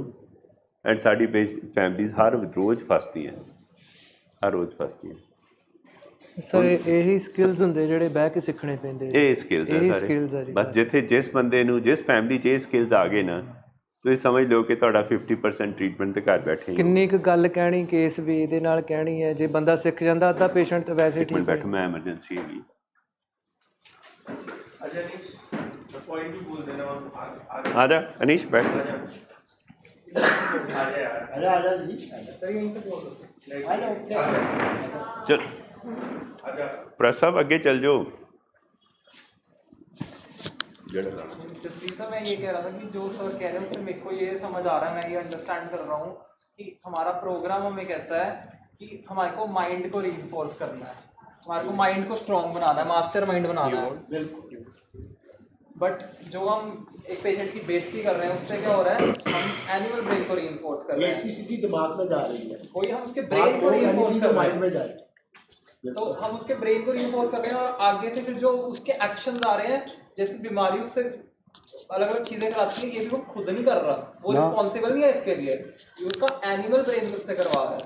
तो हम कहते हैं कि इसने मेरे को, मैंने इसको सिर्फ इतनी सी बात तो कही थी बेइज्जती करके, पर इसने आगे से ये बोला मेरे को, या जैसे हस्बैंड वाइफ में लड़ाई होती है तो वो कहता है कि इसने मेरे पे हाथ उठा दिया, तो वो खुद नहीं कर रहा, वो तुमने उसका एनिमल ब्रेन एक्टिवेट किया, उसके बाद उसके एनिमल ब्रेन का रिएक्शन हुआ, वो करना नहीं चाहता बट एक्टिवेट तुमने ही की।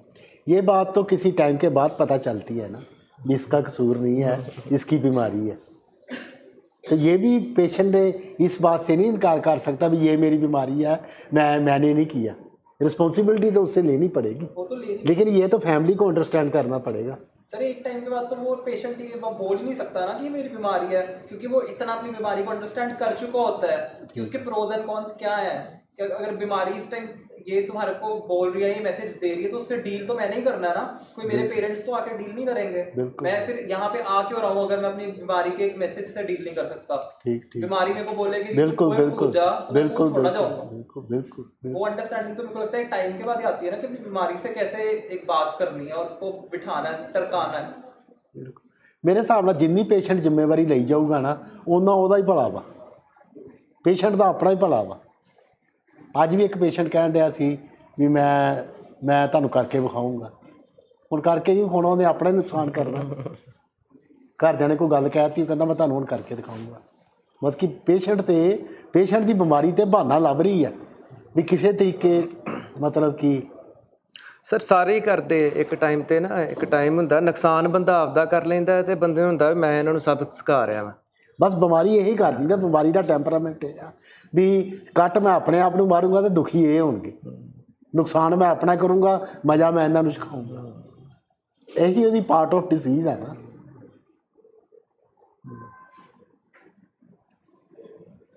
ਪਰ ਮੇਰੇ ਹਿਸਾਬ ਨਾਲ ਜਿੰਨਾ ਜਲਦੀ ਪੇਸ਼ੈਂਟ ਰਿਸਪੌਂਸਿਬਿਲਿਟੀ ਲੈ ਲਏਗਾ ਨਾ ਉਨਾ ਸੌਖਾ ਹੋ ਜਾਂਦਾ, ਪੇਸ਼ੈਂਟ ਵੀ ਸੌਖਾ ਹੋ ਜਾਂਦਾ ਤੇ ਘਰ ਦੇ ਵੀ ਸੌਖੇ ਹੋ ਜਾਂਦੇ, ਦੋਵੇਂ ਫਿਰ ਪੈਰਲਲ ਚੱਲਦੇ ਰਹਿੰਦੇ ਨਾਲ। ਕਦੀ ਉਹਨੇ ਇੱਕ ਦੂਜੇ ਦੀ ਹੈਲਪ ਕਰਤੀ, ਉਹਨੇ ਹਾਰਡ ਵਰਕ ਕਰੇ, ਉਹਨੇ ਝੱਲੇ, ਉਹਨੇ ਕਿਹਾ, ਉਹਨੇ ਬਾਕੀ ਇਸ ਤਰ੍ਹਾਂ ਇੱਕ ਟਾਈਮ ਤੋਂ ਬਾਅਦ ਇਸ ਤਰ੍ਹਾਂ ਹੋ ਜਾਣਾ ਚਾਹੀਦਾ, ਇਸ ਤਰ੍ਹਾਂ ਹੁੰਦਾ। क्यों करना? हाँ जी सर, जो रिलेशन में पोटेंशियल है ना कि कुछ अच्छा बन सकता है फ्यूचर में जाके, बिल्कुल वो भी टूट जाता है। बिल्कुल अकाउंटेबिलिटी और रिस्पॉन्सिबिलिटी ना ले पाए हम। बिल्कुल ਜਦੋਂ ਇੱਕ ਦੂਜੇ ਨਾਲ ਬਹਿਣਾ ਹੀ ਨਹੀਂ ਆਉਂਦਾ ਸਾਨੂੰ, ਫਿਰ ਰਿਲੇਸ਼ਨ ਕਿੱਥੋਂ ਬਣਨਾ? ਰਿਲੇਸ਼ਨ ਤੇ ਬਹਿਣ ਨਾਲ, ਗੱਲਬਾਤ ਨਾਲ, ਕਨਵਰਸੇਸ਼ਨ ਨਾਲ ਬਣਨਾ ਨਾ। ਤੇ ਜਦੋਂ ਸਾਡੇ ਕੋਲ ਲਾਗੇ ਆਪਾਂ ਬਹਿੰਦੇ ਹੀ ਨਹੀਂ, ਲਾਗੇ ਬਹਿੰਦੇ ਤੇ ਆਪਾਂ ਕਹਿੰਦੇ ਤੂੰ ਬੈਠਾ ਕਿਸ ਤਰ੍ਹਾਂ ਹੋਏ, ਸਿਰ ਘਲਾਉਣ ਡਿਆ, ਪੈਰ ਘਲਾਉਣ ਡਿਆ, ਲੱਤ ਘਲਾਉਣ ਡਿਆ, ਆਹ ਕਿਸ ਤਰ੍ਹਾਂ ਕੀਤਾ ਸੀ? ਉਹ ਕਹਿੰਦਾ ਇਹ ਕੀ ਕਰਦੇ ਆ ਓਏ, ਮੈਂ ਇਹਨਾਂ ਦੇ ਕੋਲ ਜਾਂਦਾ, ਇਹ ਮੇਰੇ ਨੁਕਸ ਹੀ ਕੱਢੀ ਜਾਂਦੇ ਆ। ਮਤਲਬ ਕਿ ਉਹ ਘਰਦਿਆਂ ਨੂੰ ਆਪ ਇੰਜ਼ਾਇਟੀ ਹੁੰਦੀ ਆ ਵੀ ਇਹ ਆਮ ਕਰਕੇ ਆਦਤ ਹੁੰਦੀ ਲੱਤ ਲਾਉਣ ਦੀ। ਉਹ ਕਹਿਣਗੇ ਕਲੈਣਿਆ ਜਾ ਲੱਤ ਨਾ ਲਾ, ਕਲੈਣਿਆ ਜਾ ਲੱਤ ਨਾ ਲਾ। ਹੁਣ ਉਹ ਲੱਤ ਥੋੜ੍ਹੀ ਹਿੱਲਣ ਡਈ ਆ, ਲੱਤ ਇੱਥੋਂ ਹਿੱਲਣ ਡਈ ਹੈ।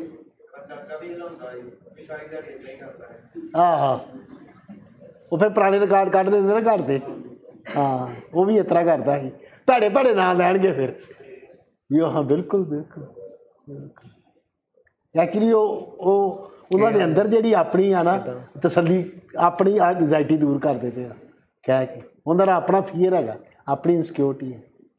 ਹਾਂਜੀ ਸਰਬਜੀਤ ਜੀ, ਇਹ ਵੀਰਾ ਸਾਡਾ ਫਿਰੋਜ਼ਪੁਰੋਂ ਆਇਆ, ਸਾਡਾ ਸਟੂਡੈਂਟ ਆ ਪੁਰਾਣਾ ਹੈ। ਬੜੀ ਸਟਰਗਲ ਕੀਤੀ ਇਸ ਬੰਦੇ ਨੇ ਵੀ। ਆਪਾਂ ਇਹਦੇ ਕੋਲ ਵੀ ਕੁਝ ਸੁਣੀਏ। ਰਾਜੇ ਆਪ ਲਾ ਦੀਏ। ਸਤਿ ਸ਼੍ਰੀ ਅਕਾਲ ਜੀ, ਮੇਰਾ ਨਾਮ ਸਰਬਜੀਤ ਹੈ ਅਤੇ ਤਕਰੀਬਨ ਮੈਨੂੰ 12 ਸਾਲ ਹੋ ਗਏ ਆ ਮਤਲਬ ਡਰੱਗ ਲਈ ਨੂੰ, ਐਡਿਕਸ਼ਨ ਤੋਂ ਮੈਂ ਦੂਰ ਹਾਂ। ਅਤੇ ਜਦੋਂ ਬੰਦਾ ਇੱਥੇ ਆਉਂਦਾ ਹੈ ਤਾਂ ਛੇਤੀ ਕਿਤਿਆਂ ਆਰਾਮ ਨਾਲ ਤੇ ਨਹੀਂ ਆਉਂਦਾ ਹੈਗਾ। ਜਦੋਂ ਬਿਲਕੁਲ ਗਵਾਹ ਹੋ ਜਾਂਦੀ ਹੈ ਬੰਦੇ ਦੀ, ਜਾਂ ਘਰ ਦੇ ਚੱਕ ਕੇ ਲੈ ਕੇ ਆਉਂਦੇ ਆ, ਤੇ ਜਾਂ ਕੋਈ ਪ੍ਰੋਬਲਮ ਆ ਜਾਂਦੀ ਹੈ, ਬੰਦੇ ਨੂੰ ਨਸ਼ਾ ਪਚਣੋਂ ਹਟ ਜਾਂਦਾ ਤੇ ਫਿਰ ਉਹ ਆਉਂਦਾ ਇੱਥੇ। ਤੇ ਸਾਰਿਆਂ ਦੀ ਸੇਮ ਹੀ ਸਟੋਰੀ ਹੁੰਦੀ ਹੈ। ਜਦੋਂ ਆਪਾਂ ਇੱਥੇ ਹਸਪੀਟਲ 'ਚ ਆਉਂਦੇ ਆ, ਮੈਂ ਵੀ ਇੱਦਾਂ ਹੀ ਆਇਆ ਸੀ, ਤੇ ਜਦੋਂ ਆਉਂਦੇ ਫਿਜ਼ੀਕਲ ਪੇਨਸ ਹੁੰਦੀਆਂ, ਵਿਡਰੋਲਸ ਆਪਾਂ ਨੂੰ ਕਾਫੀ ਆ ਰਹੇ ਹੁੰਦੇ ਆ, ਮੀਟਿੰਗਸ 'ਚ ਬਹਿਣਾ ਬੜਾ ਮੁਸ਼ਕਲ ਲੱਗਦਾ ਹੁੰਦਾ ਵਾ, ਸਾਰਿਆਂ ਨੂੰ ਸੇਮ ਹੀ ਬੰਦਾ ਭੱਜਦਾ ਹੈ ਬਾਹਰ ਨੂੰ। ਤੇ ਇੱਕ ਚੀਜ਼ ਉਦੋਂ ਇਹ ਵੀ ਹੁੰਦੀ ਹੈ ਵੀ ਹਰ ਪੇਸ਼ੈਂਟ ਦੇ ਦਿਮਾਗ 'ਚ ਹੁੰਦੀ ਹੈ ਵੀ ਮੈਨੂੰ ਪਤਾ ਹੈ ਵੀ ਹੁਣ ਮੈਂ ਇੱਥੇ ਆ ਗਿਆ ਤੇ ਟ੍ਰੀਟਮੈਂਟ ਮੈਂ ਕਰਾ ਲੈਣਾ, ਤੇ ਮੈਨੂੰ ਪਤਾ ਨਸ਼ਾ ਤਾਂ ਮੈਂ ਹੁਣ ਕਰਨਾ ਹੀ ਨਹੀਂ ਜਾ ਕੇ। ਤੇ ਆਹ ਗੱਲਾਂ ਗੁੱਲਾਂ ਜੀਆਂ ਕੋਈ ਮੈਟਰ ਨਹੀਂ ਕਰਦੀਆਂ ਹੈਗੀਆਂ। ਤਕਰੀਬਨ ਮੈਂ 2-3 ਵਾਰ ਪਹਿਲਾਂ ਟ੍ਰੀਟਮੈਂਟ ਲੈ ਕੇ ਨੇ ਇੱਦਾਂ ਹੀ ਚਲੇ ਗਿਆ ਸੀਗਾ। ਫਿਰ ਜਦੋਂ 3rd ਟਾਈਮ ਮੈਂ ਆਇਆ ਤੇ ਬਹੁਤ ਜ਼ਿਆਦਾ ਮੈਂ ਬੇਵੱਸ ਸੀਗਾ। ਟ੍ਰੀਟਮੈਂਟ ਮੈਂ ਲਿਆ, ਬਿਮਾਰੀ ਇਹੋ ਜਿਹੀ ਹੈ ਬੰਦੇ ਨੂੰ ਸਮਝ ਹੀ ਕੁਛ ਨਹੀਂ ਆਉਣ ਦਿੰਦੀ ਹੈਗੀ।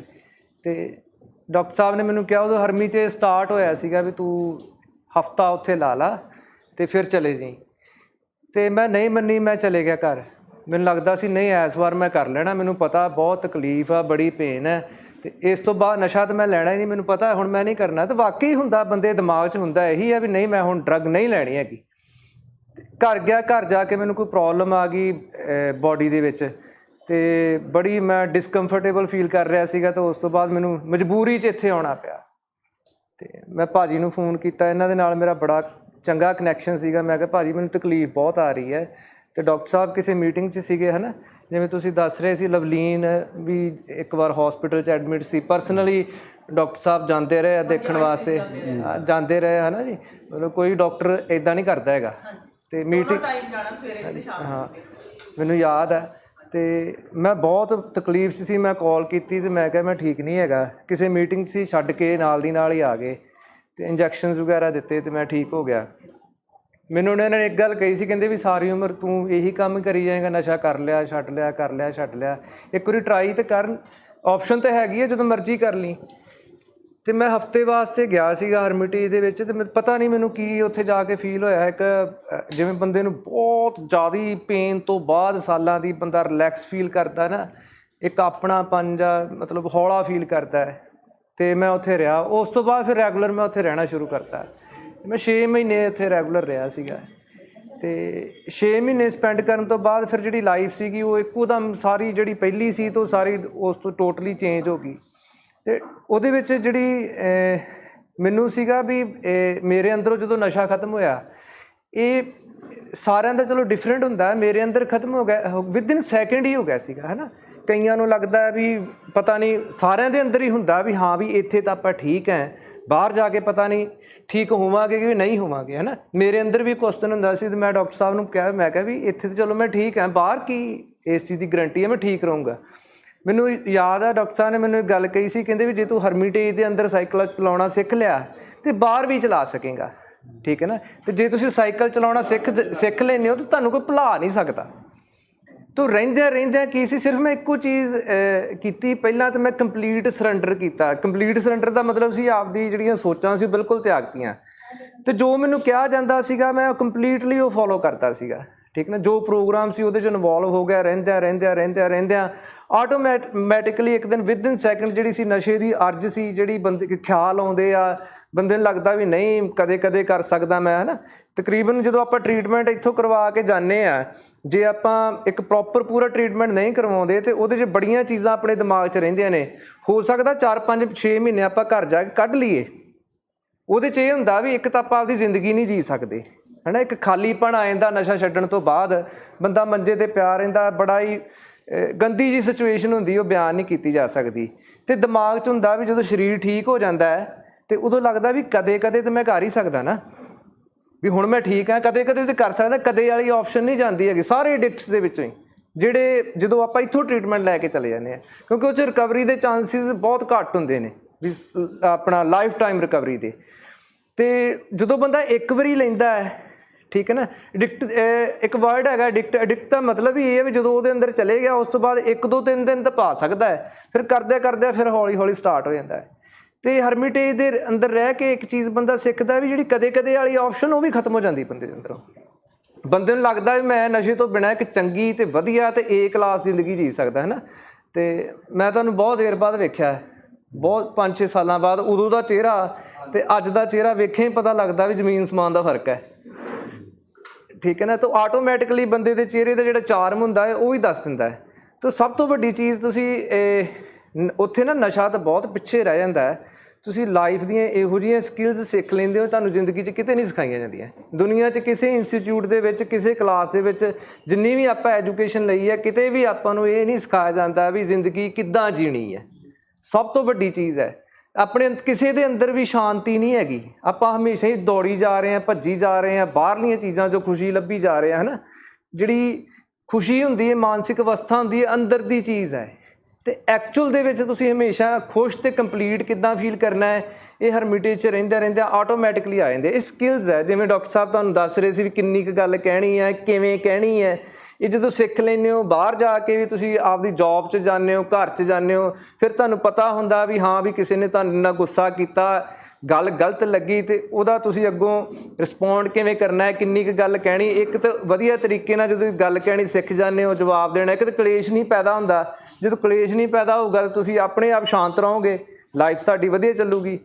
ਸੋ ਇਹ ਆ ਵੀ ਬਹੁਤ ਸਾਰੀਆਂ ਚੀਜ਼ਾਂ ਮੈਂ ਸਿੱਖੀਆਂ ਅਤੇ ਬੜੀਆਂ ਉਸ ਤੋਂ ਬਾਅਦ ਜ਼ਿੰਦਗੀ 'ਚ ਚਲੋ ਪ੍ਰੋਬਲਮਸ ਤਾਂ ਆਉਂਦੀਆਂ ਹੀ ਰਹਿੰਦੀਆਂ, ਹਮੇਸ਼ਾ ਹੀ ਬੰਦਾ ਆਪਦੇ ਆਪ 'ਤੇ ਕੰਮ ਕਰਦਾ ਰਹਿੰਦਾ ਹੈ। ਸੋ ਜਿਹੜੀ ਬਹੁਤ ਚੰਗੀ ਵਧੀਆ ਜ਼ਿੰਦਗੀ ਜੀ ਮੈਂ ਜਿਹੜੇ ਪਿਛਲੇ ਟਾਈਮ ਦੇ ਵਿੱਚ ਸੀਗਾ। ਸੋ ਆਉਂਦਾ ਰਹਿੰਦਾ ਮੈਂ, ਅੱਜ ਵੀ ਪ੍ਰੋਬਲਮਸ ਹੈਗੀਆਂ ਲਾਈਫ ਦੇ ਵਿੱਚ, ਪਰ ਅੱਜ ਇਹ ਨਹੀਂ ਹੁੰਦਾ ਵੀ ਹਾਂ ਵੀ ਪ੍ਰੋਬਲਮ ਹੈਗੀ ਹੈ ਅਤੇ ਡਰੱਗ ਲਓ ਤਾਂ ਉਹਨੂੰ ਠੀਕ ਕਰ ਲਓ। ਠੀਕ ਹੈ ਨਾ, ਅੰਦਰ ਜੇ ਤੁਸੀਂ ਅਨਕੰਫਰਟੇਬਲ ਫੀਲ ਕਰ ਰਹੇ ਹੋ, ਰੈਸਟਲੈਸਨੈਸ ਹੈਗੀ ਹੈ, ਅਤੇ ਉਹ ਐਂ ਨਹੀਂ ਹੁੰਦਾ ਵੀ ਡਰੱਗ ਦੇ ਨਾਲ ਹੀ ਠੀਕ ਕਰਨੀ ਹੈ। ਉਹ ਪਤਾ ਹੁੰਦਾ ਆਓ ਇੱਥੇ ਡਿਸਕਸ ਕਰੋ, ਜੋ ਸੋਲਿਊਸ਼ਨ ਮਿਲਦਾ ਉਹਨੂੰ ਜਾ ਕੇ ਅਪਲਾਈ ਕਰੋ, ਤਾਂ ਆਟੋਮੈਟਿਕਲੀ ਕਰਦੇ ਹਾਂ ਚਲੋ ਅੱਜ ਨਹੀਂ ਠੀਕ ਹੋਈ, ਕੱਲ੍ਹ ਹੋ ਜੂਗੀ, ਕੱਲ੍ਹ ਨਹੀਂ ਹੋਈ ਤਾਂ ਪਰਸੋਂ ਹੋ ਜੂਗਾ। ਲਾਈਫ ਹੈ ਹੀ ਇਸ ਚੀਜ਼ ਦਾ ਨਾਮ ਆ। ਸੋ ਇਹ ਆ ਵੀ ਜੇ ਤੁਸੀਂ ਚਾਹੁੰਦੇ ਹੋ, ਜਿਹੜੇ ਪੇਸ਼ੈਂਟਸ ਵੀ ਹੈਗੇ ਨੇ ਹੈ ਨਾ, ਜੇ ਚਾਹੁੰਦੇ ਹੋ ਤੁਸੀਂ ਠੀਕ ਹੋਣਾ, ਅਤੇ ਹਫਤੇ ਦੇ ਵਿੱਚ ਪੋਸੀਬਲ ਨਹੀਂ ਹੁੰਦਾ। ਹਫਤੇ 'ਚ ਸਿਰਫ ਆਪਣੀਆਂ ਬਾਡੀ ਪੇਨਸ, ਫਿਜ਼ੀਕਲ ਵਿਡਰੋਲਸ ਹੀ ਖਤਮ ਹੁੰਦੇ ਆ। ਠੀਕ ਹੈ ਨਾ, ਮਾਈਂਡ ਦਾ ਇੰਨਾ ਬੁਰਾ ਹਾਲ ਹੋਇਆ ਹੁੰਦਾ ਨਸ਼ਾ ਕਰ ਕਰਕੇ, ਕਿਉਂਕਿ ਸਰ ਤੁਸੀਂ ਦੱਸਿਆ ਨਾ ਸ਼ਾਇਦ ਪ੍ਰੀਫਰੰਟਲ ਕੋਰਟੈਕਸ ਕੀ ਕਹਿੰਦੇ ਨਾ ਉਹਨੂੰ, ਵੀ ਜਿਹਦੇ 'ਚ ਆਪਣੀ ਮੱਤ ਹੁੰਦੀ ਹੈ, ਜਿਹਨੂੰ ਪੰਜਾਬੀ 'ਚ ਕਹਿੰਦੇ ਮੱਤ ਜਾਂ ਸਮਝ ਹੁੰਦੀ ਹੈ, ਉਹ ਹਿੱਸਾ ਹੀ ਜਦੋਂ ਨਸ਼ਾ ਕਰ ਕਰਕੇ ਡੈਮੇਜ ਹੋ ਜਾਂਦਾ ਤਾਂ ਉਸ ਬੰਦੇ ਨੂੰ ਕੀ ਸਮਝ ਆਊਗਾ। ਉਹਨੂੰ ਟਾਈਮ ਲੱਗਦਾ ਮੈਡੀਸਿਨਸ ਦਾ ਰਿਪੇਅਰ ਹੋਣ ਨੂੰ। 2-3 ਮਹੀਨੇ ਬਾਅਦ ਜਾ ਕੇ ਬੰਦੇ ਨੂੰ ਥੋੜ੍ਹੀ ਸੁਰਤ ਆਉਂਦੀ ਹੈ, ਬੰਦਾ ਜਿਵੇਂ ਨੋਰਮਲ ਬਾਕੀ ਸਾਰੇ ਪੇਰੈਂਟਸ ਜਿਵੇਂ ਗੱਲਾਂ ਸੁਣ ਪਾ ਰਹੇ ਆ, ਸਮਝ ਪਾ ਰਹੇ, ਇੱਦਾਂ ਸਮਝ ਆਉਣੀਆਂ ਸ਼ੁਰੂ ਹੁੰਦੀਆਂ। ਸੋ ਇਹ ਹੈ ਵੀ ਇਹ ਮੈਜੀਕਲ ਨਹੀਂ ਹੈਗਾ ਇਹਦੇ ਵਿੱਚ ਕੁਛ ਵੀ, ਸ਼ਾਇਦ ਤੁਹਾਨੂੰ ਲੱਗੇ ਵੀ ਪਤਾ ਨਹੀਂ ਕਿਉਂ, ਪਰ ਜਦੋਂ ਪ੍ਰੈਕਟੀਕਲੀ ਆਪਾਂ ਚੀਜ਼ਾਂ ਕਰਦੇ ਤਾਂ ਇੱਦਾਂ ਹੀ ਹੁੰਦੀਆਂ ਨੇ। ਕਿਉਂਕਿ ਚੇਂਜ ਹੈ, ਇੱਕ ਚੀਜ਼ ਬੰਦੇ ਨੂੰ ਮਰਨਾ ਮਨਜ਼ੂਰ ਹੈ, ਬੰਦਾ ਛੱਡ ਨਹੀਂ ਪਾ ਰਿਹਾ ਹੈ ਨਾ। ਵੇਖੋ ਤੁਸੀਂ ICU 'ਚ ਜਾਂਦਾ ਬੰਦਾ, ਫਿਰ ਇੰਜੈਕਟ ਕਰ ਲੈਂਦਾ, ਫਿਰ 5 ਦਿਨਾਂ ਬਾਅਦ ਫਿਰ ICU 'ਚ ਪਿਆ ਹੁੰਦਾ। ਤੁਸੀਂ ਵੇਖੋ ਕਿੱਡੀ ਵੱਡੀ ਉਹਦੀ ਪ੍ਰੋਬਲਮ ਹੈ, ਮਰਨਾ ਮਨਜ਼ੂਰ ਹੈ, ਡੈਥ ਬੈੱਡ ਤੋਂ ਵੀ ਆ ਰਿਹਾ, ਵਾਰੀ ਉਹ ਕਰੀ ਜਾ ਰਿਹਾ, ਆ ਰਿਹਾ ਹੈ ਨਾ, ਉਹਨੂੰ ਟਾਈਮ ਚਾਹੀਦਾ। ਸੋ ਇਹ ਹੈ ਵੀ ਜੇ ਕੋਈ ਪ੍ਰੋਪਰ ਠੀਕ ਹੋਣਾ ਚਾਹੁੰਦਾ ਹੈ, ਚੰਗੀ ਜ਼ਿੰਦਗੀ ਜੀਣਾ ਚਾਹੁੰਦਾ, ਤਾਂ ਮੇਰੀ ਤਾਂ ਸਭ ਨੂੰ ਸਲਾਹ ਵੀ ਤੁਸੀਂ ਇੱਥੋਂ ਆਪਦਾ ਟਰੀਟਮੈਂਟ ਲਓ, ਹਰਮਿਟੇਜ 'ਚ ਟਾਈਮ ਦਿਓ ਆਪਦਾ, ਅਤੇ 100% ਹੈ ਠੀਕ। ਇਹ ਹੋ ਨਹੀਂ ਸਕਦਾ ਤੁਸੀਂ ਨਾ ਹੋ। सर आपने बात की थी कि ऑटोमेटिकली ट्रीटमेंट हो जाता है, साइकिल चलाने जैसा। ये बड़ा ज़रूरी लगा मेरे को, इसके बारे में थोड़ा और बताना। ਇੱਦਾਂ ਵੀ ਇਹ ਬਹੁਤ ਸਾਰੀਆਂ ਚੀਜ਼ਾਂ ਆਪਾਂ ਨੂੰ ਆਉਂਦੀਆਂ ਨਹੀਂ ਹੁੰਦੀਆਂ। ਸਪੋਜ਼ ਕਰੋ ਪਹਿਲੇ ਦਿਨ ਜਦੋਂ ਆਪਾਂ ਸਾਈਕਲ ਚਲਾਇਆ ਸੀਗਾ ਹੈ ਨਾ, ਸ਼ਾਇਦ ਜਦੋਂ ਸਾਈਕਲ ਚਲਾਉਣਾ ਸ਼ੁਰੂ ਕੀਤਾ ਸੀ ਡਿੱਗੇ, ਸੱਟਾਂ ਲੱਗੀਆਂ। ਪੰਜਾਬੀ 'ਚ ਮੈਨੂੰ ਹੁਣ ਹਿੰਦੀ 'ਚ ਤਾਂ ਪਤਾ ਨਹੀਂ, ਪੰਜਾਬੀ 'ਚ ਸਾਰੇ ਜਦੋਂ ਸਾਈਕਲ ਚਲਾਉਣਾ ਸਿੱਖਿਆ, ਜਦੋਂ ਮੈਂ ਸਿੱਖਿਆ ਸੀ ਉਹਨੂੰ ਕਹਿੰਦੇ ਸੀ ਅੱਧੀ ਕੈਂਚੀ, ਹੈ ਨਾ। ਵੀ ਵੱਡੇ ਸਾਈਕਲ ਹੁੰਦੇ ਸੀ, ਛੋਟੇ ਤਾਂ ਹੁੰਦੇ ਨਹੀਂ ਸੀਗੇ, ਉਹ ਵੀ ਨਹੀਂ ਸੀ ਚੱਲਦੀ, ਬੰਦਾ ਡਿੱਗਦਾ ਸੀ, ਸੱਟਾਂ ਲੱਗ ਜਾਂਦਾ। ਫਿਰ ਉਹ ਅੱਧੀ ਚਲਾਉਣੀ ਆਉਂਦੀ ਸੀ, ਉਸ ਤੋਂ ਬਾਅਦ ਪੂਰੀ ਆਉਂਦੀ ਸੀ। ਪਹਿਲੇ ਦਿਨ ਤਾਂ ਸ਼ਾਇਦ ਕੁਛ ਵੀ ਨਹੀਂ ਆਉਂਦਾ, ਸਾਈਕਲ ਫੜਨਾ ਵੀ ਨਹੀਂ ਆਉਂਦਾ ਹੈ ਨਾ, ਬੰਦਾ ਸੱਟਾਂ ਖਾਂਦਾ, ਫਿਰ ਫੜਦਾ, ਫਿਰ ਉਹ ਕੰਪਲੀਟ ਹੁੰਦਾ, ਫਿਰ ਬੰਦਾ ਉੱਪਰ ਚੜ੍ਹ ਜਾਂਦਾ, ਉਹਦੇ ਹੌਲੀ ਹੌਲੀ ਆ ਜਾਂਦਾ ਹੈ। ਇੱਦਾਂ ਹੀ ਹੈ, ਮੰਨ ਲਓ ਤੁਸੀਂ ਹਰਮਿਟੇਜ 'ਚੋਂ ਤੁਸੀਂ ਰਹਿ ਰਹੇ ਹੋ, ਠੀਕ ਹੈ ਨਾ, ਤੁਸੀਂ ਚੀਜ਼ਾਂ ਸਿੱਖ ਰਹੇ ਹੋ, ਤੁਸੀਂ ਬਾਹਰ ਜਾਂਦੇ ਹੋ, ਤੁਹਾਡੇ ਕੋਲ ਅਪਲਾਈ ਨਹੀਂ ਹੁੰਦੀਆਂ, ਪ੍ਰੋਬਲਮਸ ਆ ਜਾਂਦੀਆਂ, ਜਾਂ ਤੁਹਾਡਾ ਰੀਲੈਪਸ ਹੋ ਜਾਂਦਾ, ਫਿਰ ਤੁਸੀਂ ਦੁਬਾਰਾ ਆਉਂਦੇ ਹੋ ਉਹਨੂੰ ਸਿੱਖਣ ਵਾਸਤੇ। ਫਿਰ ਜਿੱਥੇ ਕਮੀ ਰਹਿ ਗਈ ਹੁੰਦੀ ਤੁਸੀਂ ਉਸ ਚੀਜ਼ 'ਤੇ ਕੰਮ ਕਰਦੇ ਹੋ, ਫਿਰ ਤੁਸੀਂ ਬਾਹਰ ਜਾਂਦੇ ਹੋ, ਫਿਰ ਤੁਹਾਨੂੰ ਜਦੋਂ ਕੋਈ ਪ੍ਰੋਬਲਮ ਆਉਂਦੀ ਹੈ ਫਿਰ ਤੁਸੀਂ ਆਉਂਦੇ ਹੈ ਨਾ। ਮੇਰੇ ਕਹਿਣ ਦਾ ਮਤਲਬ ਇਹ ਸੀ ਵੀ ਕਰਦਿਆਂ ਜਿਵੇਂ ਤੁਹਾਨੂੰ ਕੰਪਲੀਟ ਉਸ ਚੀਜ਼ ਨੂੰ ਸਹੀ ਤਰੀਕੇ ਨਾਲ ਚਲਾਉਣਾ ਆ ਜਾਂਦਾ ਹੈ, ਵੀ ਜਿਹੜੀ ਵੀ ਤੁਹਾਡੀ ਕਮਜ਼ੋਰੀ ਹੁੰਦੀ, ਵੀਕਨੈਸ ਹੁੰਦੀ ਹੈ, ਉਹਨੂੰ ਠੀਕ ਕਿਵੇਂ ਕਰਨਾ ਹੈ ਉਹ ਆ ਜਾਂਦਾ, ਉਹ ਸਕਿੱਲ ਆ ਜਾਂਦੀ ਹੈ ਤੁਹਾਨੂੰ। ਇਹ ਸਾਈਕਲ ਚਲਾਉਣ ਵਾਂਗੂ ਹੀ ਹੈ, ਮਾਈਂਡ ਜਿਵੇਂ ਟ੍ਰੇਨਡ ਹੋ ਜਾਂਦਾ ਹੈ। ਜਿਵੇਂ ਸਾਈਕਲ ਚਲਾਉਣਾ ਬੰਦੇ ਨੇ ਸਿੱਖ ਲਿਆ, ਭੁਲਾ ਨਹੀਂ ਸਕਦਾ ਕਿਸੇ ਵੀ ਤਰੀਕੇ ਦੇ ਨਾਲ ਕੋਈ ਵੀ। ਇੱਦਾਂ ਹੀ ਜੇ ਨਸ਼ੇ ਤੋਂ ਬਿਨਾਂ ਰਹਿਣਾ ਤੁਸੀਂ ਸਿੱਖ ਲਿਆ ਤਾਂ ਨਸ਼ਾ ਤੁਹਾਨੂੰ ਕਰਾ ਕੋਈ ਨਹੀਂ ਸਕਦਾ। एटी पक्की चीज़ है ਮਤਲਬ ਜੇ ਬੰਦੇ ਨੇ ਇਹੀ ਆਪਾਂ ਐਗਜ਼ਾਮਪਲ ਸ਼ੁਰੂ ਤੋਂ ਹੀ ਲੈਂਦੇ ਆ ਪਿਛਲੇ 20 ਸਾਲ ਤੋਂ ਕਿ ਜੇ ਤੁਹਾਨੂੰ ਸਾਈਕਲ ਇੱਕ ਵਾਰੀ ਚਲਾਉਣਾ ਆ ਗਿਆ ਤਾਂ ਤੁਸੀਂ ਕਿਸੇ ਨੂੰ ਕੋਈ ਟੇਕ ਕੇ ਦਿਖਾ, ਮਤਲਬ ਕਿਹੜੀ ਵੱਡੀ ਗੱਲ ਹੈ। ਉਹਨੂੰ ਕਹੋ ਹੁਣ ਤੈਨੂੰ ਸਾਈਕਲ ਚਲਾਉਣਾ ਆ ਗਿਆ ਨਾ, ਹੁਣ ਤੂੰ ਡਿੱਗ ਕੇ ਦਿਖਾ। ਉਹ ਕਹਿੰਦਾ ਮੈਂ ਡਿੱਗ ਨਹੀਂ ਸਕਦਾ, ਮੈਂ ਕੀ ਕਰਾਂ? ਤੁਸੀਂ ਦੱਸੋ ਜਿੰਨੀ ਮਰਜ਼ੀ ਉਹ ਜ਼ੋਰ ਲਾ ਲੇ ਕਿ ਮੈਂ ਡਿੱਗਣਾ ਹੈ, ਉਹ ਨਹੀਂ ਡਿੱਗ ਸਕੇਗਾ। ਇਸ ਤਰ੍ਹਾਂ ਹੀ ਜੇ ਤੁਹਾਨੂੰ ਲਾਈਫ ਜੀਣੀ ਆ ਗਈ, ਤੁਹਾਡਾ ਮਨ ਖੁਸ਼ ਹੋ ਗਿਆ, ਫਿਰ ਤੁਹਾਨੂੰ ਕੁਝ ਕਹੇਗਾ ਨਾ ਮੂਡ ਖਰਾਬ ਕਰ ਆਪਣਾ, ਤੁਹਾਨੂੰ ਕਹੇਗਾ ਨਾ ਮੂਡ ਕੋਈ ਖਰਾਬ ਕਰ। ਹੁਣ ਉਹ ਕਹਿੰਦਾ ਮੇਰਾ ਮੂਡ ਖਰਾਬ ਹੁੰਦਾ ਨਹੀਂ ਹੈ, ਮੈਂ ਕੀ ਕਰਾਂ ਦੱਸੋ? ਅੱਛਾ ਸਰ, ਜੇ ਖਰਾਬ ਹੋ ਵੀ ਜਾਵੇ ਤਾਂ ਬੰਦਾ ਉਸ ਮੂਡ ਖਰਾਬ ਨਾਲ ਜ਼ਿੰਦਗੀ ਜੀ ਹੀ ਨਹੀਂ ਸਕਦਾ। फिर उन्होंने होता है मैं ठीक करना है और वो ऑटोमेटिक हो जाता है। हाँ। हम ऑटोमेटिक प्रोसेस में आते हैं। हाँ जी, ऑटोमेटिकली उन्हें पता होंदा भी आ राइट सोल्यूशन हैगी, आ जगह हैगी है। जिवें बंदे नूं भुख लगी होवे है ना ते वो अपने आप रोटी मंग लैंदा है, ते जे मैनूं भुख हैगी है तो मैं 100 किलोमीटर तो भी इत्थे आ जाना है। ਇਹ ਜਿਹੜੀ ਬੇਟੇ ਭੁੱਖ ਲੱਗਦੀ ਹੈ, ਇਹਦੇ ਬਾਰੇ ਥੋੜਾ ਡਿਟੇਲ ਚ ਹੋਰ ਦੱਸੋ ਵੀ ਸਾਨੂੰ ਸ਼ਾਇਦ ਉਹ ਭੁੱਖ ਨਹੀਂ ਲੱਗੀ ਹੋਈ। ਭੁੱਖ ਇਹ ਸਰ ਜਦੋਂ ਪੇਸ਼ੈਂਟ ਨਵਾਂ ਆਉਂਦਾ ਉਦੋਂ ਤਾਂ ਪੈਸੇ ਉਹਨੂੰ ਪਤਾ ਹੀ ਕੁਛ ਨਹੀਂ ਹੁੰਦਾ। ਟਾਈਮ ਬਾਅਦ ਜਦੋਂ ਥੋੜ੍ਹਾ ਜਿਹਾ ਠੀਕ ਹੋ ਜਾਂਦਾ ਹੈ, ਉਹਨੂੰ ਪਤਾ ਲੱਗਦਾ ਵੀ ਹਾਂ ਵੀ ਨਸ਼ੇ 'ਚੋਂ ਬਾਹਰ ਆ ਜਾਂਦਾ, ਫਿਰ ਪਰਸਨੈਲਿਟੀ ਡਰੋਬੈਕਸ ਹੋਰ ਬੜੇ ਹੁੰਦੇ ਆ ਬੰਦੇ ਦੇ ਵਿੱਚ, ਠੀਕ ਹੈ ਨਾ। ਫਿਰ ਬੰਦੇ ਨੂੰ ਸਮਝ ਆ ਜਾਂਦੀ ਜਦੋਂ ਨਸ਼ੇ ਤੋਂ ਬਿਨਾਂ ਰਹਿਣਾ ਸਿੱਖਦਾ ਹੈ, ਘਰੇ ਆਮ ਜ਼ਿੰਦਗੀ 'ਚ ਜਾਂਦਾ, ਫਿਰ ਉਹਨੂੰ ਪਤਾ ਹੁੰਦਾ ਹੈ ਮੇਰੀ ਨਸ਼ੇ 'ਚ ਮੈਂ ਸਿੱਧਾ ਨਹੀਂ ਆਇਆ, ਇਹਦੇ ਪਿੱਛੇ ਮੇਰੀ ਪਰਸਨੈਲਿਟੀ ਡਰੋਬੈਕਸ ਹੋਰ ਵੀ ਹੈਗੇ ਸੀ, ਉਹ ਵਜ੍ਹਾ ਬਣੇ ਮਤਲਬ ਡਰੱਗ ਦੇ ਵਿੱਚ ਆਉਣ ਵਾਸਤੇ, ਠੀਕ ਹੈ ਨਾ। ਫਿਰ ਬੰਦੇ ਨੂੰ ਹੁੰਦਾ ਵੀ ਹਾਂ ਵੀ ਇਸ ਚੀਜ਼ ਤੇ ਛੱਡ ਲਈ, ਜਿਹੜੇ ਇਹ ਚੀਜ਼ਾਂ ਦੀ ਵਜ੍ਹਾ ਬਣੇ ਸੀਗੇ ਉਹਨਾਂ 'ਤੇ ਬੰਦਾ ਕੰਮ ਕਰਨਾ ਸਟਾਰਟ ਕਰਦਾ ਹੈ। ਅਤੇ ਜਦੋਂ ਬੰਦਾ ਕੰਮ ਕਰਨਾ ਸਟਾਰਟ ਕਰਦਾ ਫਿਰ ਬੰਦੇ ਨੂੰ ਇੱਕ ਨਸ਼ਾ ਜਿਹਾ ਹੋ ਜਾਂਦਾ, ਬੰਦੇ ਨੂੰ ਇੱਕ ਮਜ਼ਾ ਆਉਣ ਲੱਗ ਪੈਂਦਾ ਇੱਕ ਡਿਫਰੈਂਟ ਤਰੀਕੇ ਦਾ। ਫਿਰ ਉਹ ਕਹਿ ਲਓ ਵੀ ਵਧੀਆ ਜ਼ਿੰਦਗੀ ਜੀਣ ਦੀ ਜਿਹੜੀ ਭੁੱਖ ਅੰਦਰ ਤੁਹਾਡੇ ਹੋਰ ਵੱਧਦੀ ਰਹਿੰਦੀ ਹੈ। ਫਿਰ ਜੇ ਤੁਸੀਂ ਗਲਤ ਚਾਹ ਕੇ ਵੀ ਨਹੀਂ ਕਰ ਸਕਦੇ ਹੈਗੇ, ਜੇ ਬੰਦਾ ਗਲਤ ਕਰਦਾ ਹੈ ਤਾਂ ਇੱਕ ਬੰਦੇ ਨੇ ਹਰਮਿਟੇਜ 'ਚ ਰਹਿ ਕੇ ਨਾ ਪੀਕ ਵੇਖੀ ਹੁੰਦੀ ਆ ਵੀ ਮਜ਼ਾ ਆਇਆ ਹੁੰਦਾ ਉਹਨੂੰ ਜ਼ਿੰਦਗੀ ਜੀਣ ਦਾ ਜਿਹੜਾ ਕਿਤੇ ਵੀ ਨਹੀਂ ਆਇਆ ਹੁੰਦਾ, ਅਤੇ ਫਿਰ ਬੰਦੇ ਨੂੰ ਲੱਗਦਾ ਵੀ ਨਹੀਂ ਯਾਰ ਵੀ ਜੇ ਲਾਈਫ ਆ ਤਾਂ ਐਂ ਹੀ ਜੀਣੀ, ਇੱਕ ਹੀ ਮਿਲੀ ਤਾਂ ਆਪਣੇ ਕੋਲ ਜਗ੍ਹਾ ਵੀ ਹੈਗੀ ਹੈ ਜਿੱਥੇ ਆਪਾਂ ਚੀਜ਼ਾਂ ਠੀਕ ਕਰ ਸਕਦੇ ਹਾਂ। ਫਿਰ ਉਹ ਆਟੋਮੈਟਿਕਲੀ ਅੰਦਰੋਂ ਬੰਦੇ ਦੇ ਭੁੱਖ ਵੱਧਦੀ ਰਹਿੰਦੀ ਹੈ ਵੀ ਹੁਣ ਆਹ ਵੀ ਚੀਜ਼ ਮੈਂ ਠੀਕ ਕਰਾਂ, ਆਹ ਵੀ ਠੀਕ ਕਰਾਂ, ਆਹ ਵੀ ਠੀਕ ਕਰਾਂ, ਹੈ ਨਾ। ਸੋ ਬੰਦਾ ਇੱਕ ਪ੍ਰੋਸੈਸ 'ਚ ਆ ਜਾਂਦਾ ਅਤੇ ਕਰਦਾ ਆਪਦੇ ਆਪ 'ਤੇ ਕੰਮ ਕਰੀ ਜਾਂਦਾ ਅਤੇ ਬੰਦੇ 'ਚ ਜਿਹੜੀਆਂ ਕਮੀਆਂ ਹੁੰਦੀਆਂ, ਜਿਹੜੀਆਂ ਪਰਸਨੈਲਿਟੀ ਡਰੋਬੈਕਸ ਹੈਗੇ ਆ, ਉਹ ਹੌਲੀ ਹੌਲੀ ਠੀਕ ਹੋਈ ਜਾਂਦੇ। ਇਸ ਚੀਜ਼ 'ਚ ਵੀ ਹਾਈ ਮਿਲਦੀ ਹੈ ਕਿ ਤੁਸੀਂ ਤੁਹਾਡੀ ਜ਼ਿੰਦਗੀ ਬਹੁਤ ਵਧੀਆ ਚੱਲ ਰਹੀ ਹੈ, ਇਹਦਾ ਵੀ ਹਾਈ ਹੈ ਸਰ। ਇਹ ਤਾਂ ਹੈ ਹੀ ਹੈ, ਤੁਸੀਂ ਕਿਸੇ ਵੀ ਚੀਜ਼ 'ਚ ਫਸੇ ਨਹੀਂ ਹੋਏ। ਮਤਲਬ ਮੈਨੂੰ ਯਾਦ ਆ ਮੈਂ ਕਿਤੇ ਪੜ੍ਹਿਆ ਸੀ ਵੀ ਜਿਹੜੇ ਸੰਤ ਮਹਾਤਮਾ ਵੀ ਹੁੰਦੇ ਆ ਨਾ, ਉਹ ਵੀ ਸ਼ਾਇਦ ਕਿਤੇ ਇੱਦਾਂ ਹੀ ਮਹਿਸੂਸ ਕਰਦੇ, ਉਹਨਾਂ ਦੀ ਜ਼ਿੰਦਗੀ ਵੀ ਐਂ ਹੀ ਹੁੰਦੀ ਹੋਊਗੀ, ਉਹ ਕਿਸੇ ਵੀ ਚੀਜ਼ 'ਚ ਸਟੱਕ ਨਹੀਂ ਹੋਏ, ਹੈ ਨਾ। ਅਤੇ ਇੱਥੇ ਵੀ ਬਹਿ ਕੇ ਆਪਾਂ ਉਹੀ ਚੀਜ਼ ਸਿੱਖਦੇ ਹਾਂ ਇਨਡਾਇਰੈਕਟ ਵੇ ਦੇ ਨਾਲ। ਮਤਲਬ ਗੁਰਬਾਣੀ ਨੂੰ ਆਪਾਂ ਜੋ ਵੀ ਹੈ ਦੁਨੀਆ ਦੇ ਵਿੱਚ ਸਪਿਰਚੁਅਲਿਟੀ ਹੈ, ਜੋ ਵੀ ਧਰਮ ਹੈ, ਉਹਨਾਂ ਨੂੰ ਲਾਈਫ 'ਚ ਇੰਪਲੀਮੈਂਟ ਕਿਵੇਂ ਕਰਨਾ ਹੈ ਉਹ ਕਿਤੇ ਵੀ ਨਹੀਂ ਸਿਖਾਇਆ ਜਾਂਦਾ। ਤੁਸੀਂ ਗੁਰਦੁਆਰੇ ਜਾਂਦੇ ਹੋ, ਕਥਾ ਕੀਰਤਨ ਸਾਰੇ ਕਰਦੇ ਆ, ਜਿਹੜੇ ਕਰ ਰਹੇ ਹੁੰਦੇ ਉਹਨਾਂ ਆਪਦੀ ਜ਼ਿੰਦਗੀ 'ਚੋਂ ਕੀਤੀਆਂ ਹੀ ਨਹੀਂ ਹੁੰਦੀਆਂ ਚੀਜ਼ਾਂ। ਸੋ ਇੱਕ ਇਹੋ ਜਿਹਾ ਮਾਹੌਲ ਵੀ ਇੱਥੇ ਮਿਲਦਾ ਵੀ ਤੁਸੀਂ ਆਪਦੀ ਜ਼ਿੰਦਗੀ ਦੀ ਕਿਸੇ ਵੀ ਤਰੀਕੇ ਦੀ ਕੋਈ ਵੀ ਗੱਲ ਖੁੱਲ੍ਹ ਕੇ ਕਰ ਸਕਦੇ ਹੋ, ਕੋਈ ਸਮਝ ਹੀ ਨਹੀਂ ਸਕਦਾ ਆਪਾਂ ਨੂੰ। ਸੋ ਮੈਂ ਆਪਦੀ ਜ਼ਿੰਦਗੀ ਦੀ ਕੋਈ ਵੀ ਇੱਕ ਵੀ ਇਹੋ ਜਿਹੀ ਚੀਜ਼, ਇੱਕ ਵੀ ਸੀਕਰੇਟ ਇਹੋ ਜਿਹਾ ਨਹੀਂ ਰੱਖਿਆ ਜਿਹੜਾ ਮੈਂ ਡਿਸਕਸ ਨਾ ਕੀਤਾ। ਮੇਰੇ ਕੋਲ ਕੋਈ ਗਲਤੀ ਹੋ ਜੇ, ਮੈਨੂੰ ਕੋਈ ਪ੍ਰੋਬਲਮ ਆ ਜੇ, ਮੈਂ ਆਉਣਾ ਜੋ ਜਿੱਦਾਂ ਹੁੰਦਾ ਮੈਂ ਸਭ ਬੋਲ ਦੇਣਾ। ਅਤੇ ਇਸ ਜਗ੍ਹਾ ਦੇ ਨਾਲ ਮੈਂ ਇੱਕ ਚੀਜ਼ ਰੱਖੀ ਵੀ ਮੈਂ ਬਿਲਕੁਲ ਸੱਚ ਬੋਲਿਆ, ਬਿਲਕੁਲ ਇਮਾਨਦਾਰੀ ਦੇ ਨਾਲ। ਇਸ ਥਾਂ ਨਾਲ ਡਾਕਟਰ ਸਾਹਿਬ ਨਾਲ, ਹਰਮਿਟੇਜ 'ਚ ਰਹਿਣ ਵਾਲੇ ਬੰਦਿਆਂ ਨਾਲ ਮੈਂ ਝੂਠ ਨਹੀਂ ਬੋਲਿਆ। ਆਟੋਮੈਟਿਕਲੀ ਤੁਸੀਂ ਸੱਚੇ ਸੁੱਚੇ ਹੋਣ ਲੱਗ ਪੈਂਦੇ ਹੋ, ਪਰ ਲੱਗਦਾ ਟਾਈਮ ਹੈ।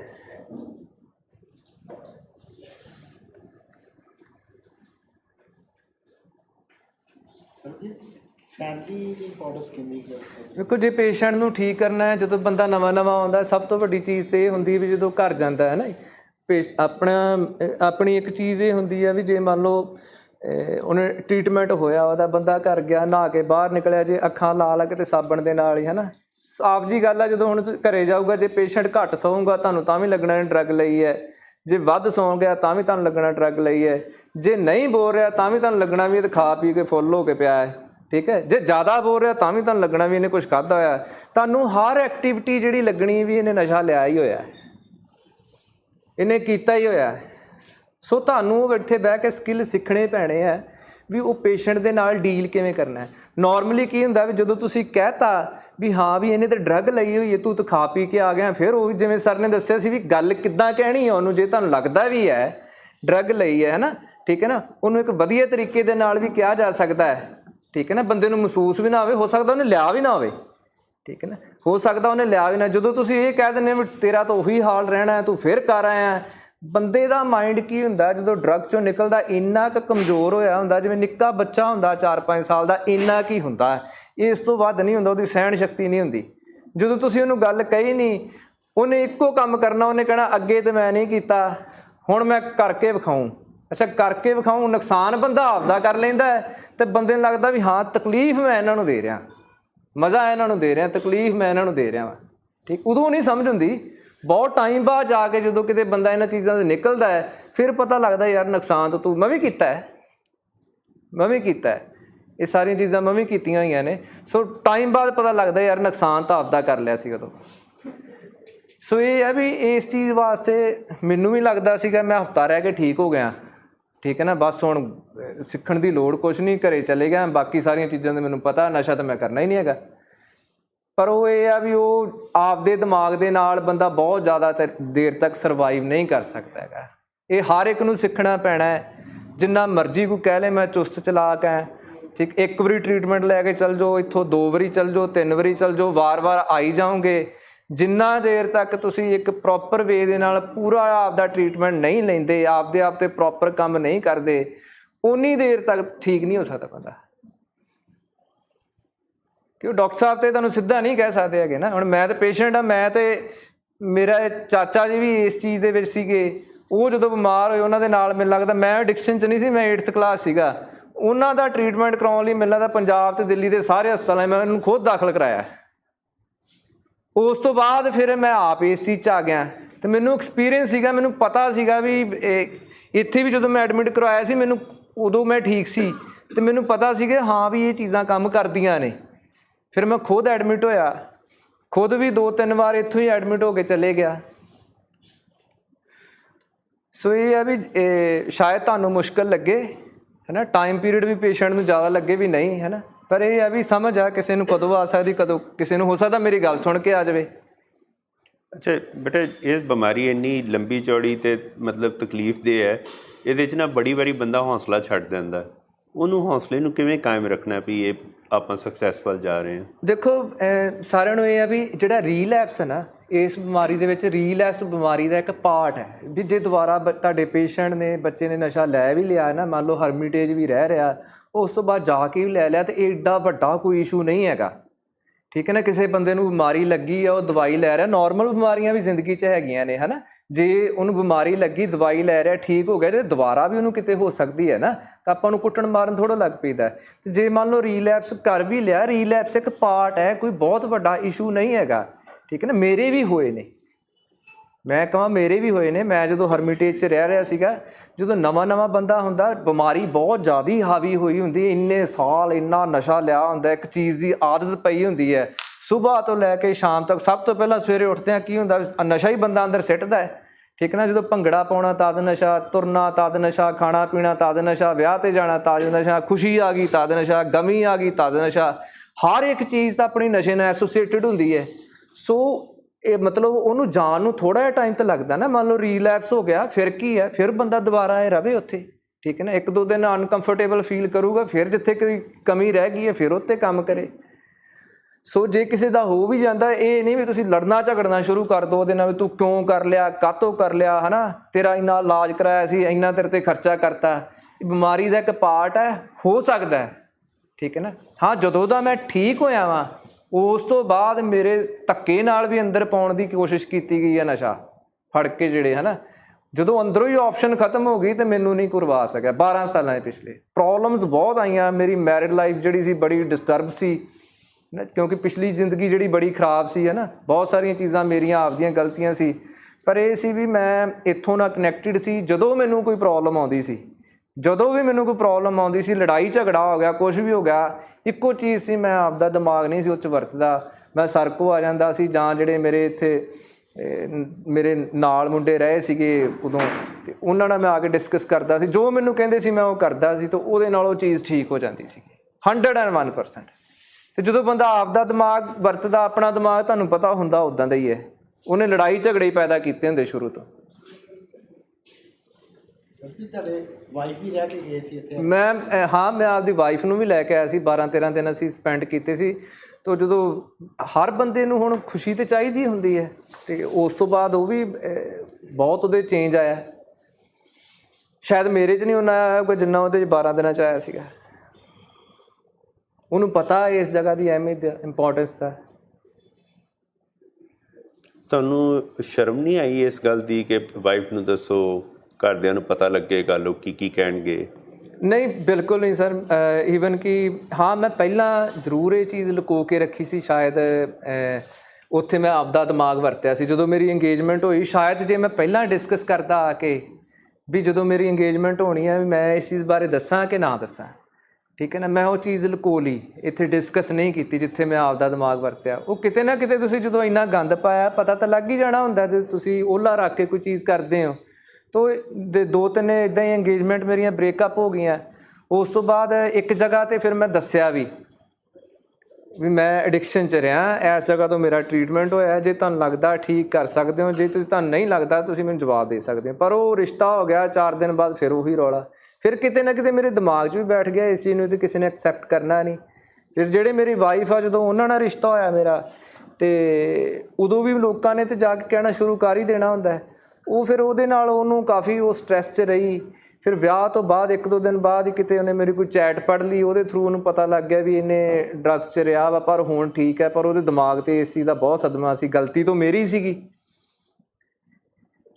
ਸੋ ਅੱਜ ਠੀਕ ਹੈ ਸਾਰਾ ਕੁਛ। ਉਸ ਤੋਂ ਬਾਅਦ ਇਹ ਵੀ ਸੀਗਾ, ਮੈਂ ਆਪਦੇ ਇਨ-ਲੌਜ਼ ਮੇਰੇ ਵੀ ਆਉਂਦੇ ਰਹੇ ਨੇ ਇੱਥੇ, ਉਹਨਾਂ ਨੂੰ ਲੈ ਕੇ ਆਉਂਦਾ ਰਹਿਣਾ। ਮੇਰੇ ਘੱਟੋ ਘੱਟ ਜ਼ਿਆਦਾ ਨਹੀਂ ਤਾਂ 8-10 ਰਿਲੇਟਿਵਸ ਠੀਕ ਹੋਏ ਹੋਣਗੇ ਸਰ। ਮੇਰਾ ਉਹ ਸੁਪਰੀਤ ਸੀ, ਉਹ ਠੀਕ ਹੈ। ਆਪਣਾ ਮੁੰਡਾ ਹੈਪੀ ਸੀ ਕੈਨੇਡਾ ਤੋਂ, ਦੋਨੋਂ ਹੀ ਕੈਨੇਡਾ ਤੋਂ, ਉਹ ਦੋਵੇਂ ਠੀਕ ਨੇ।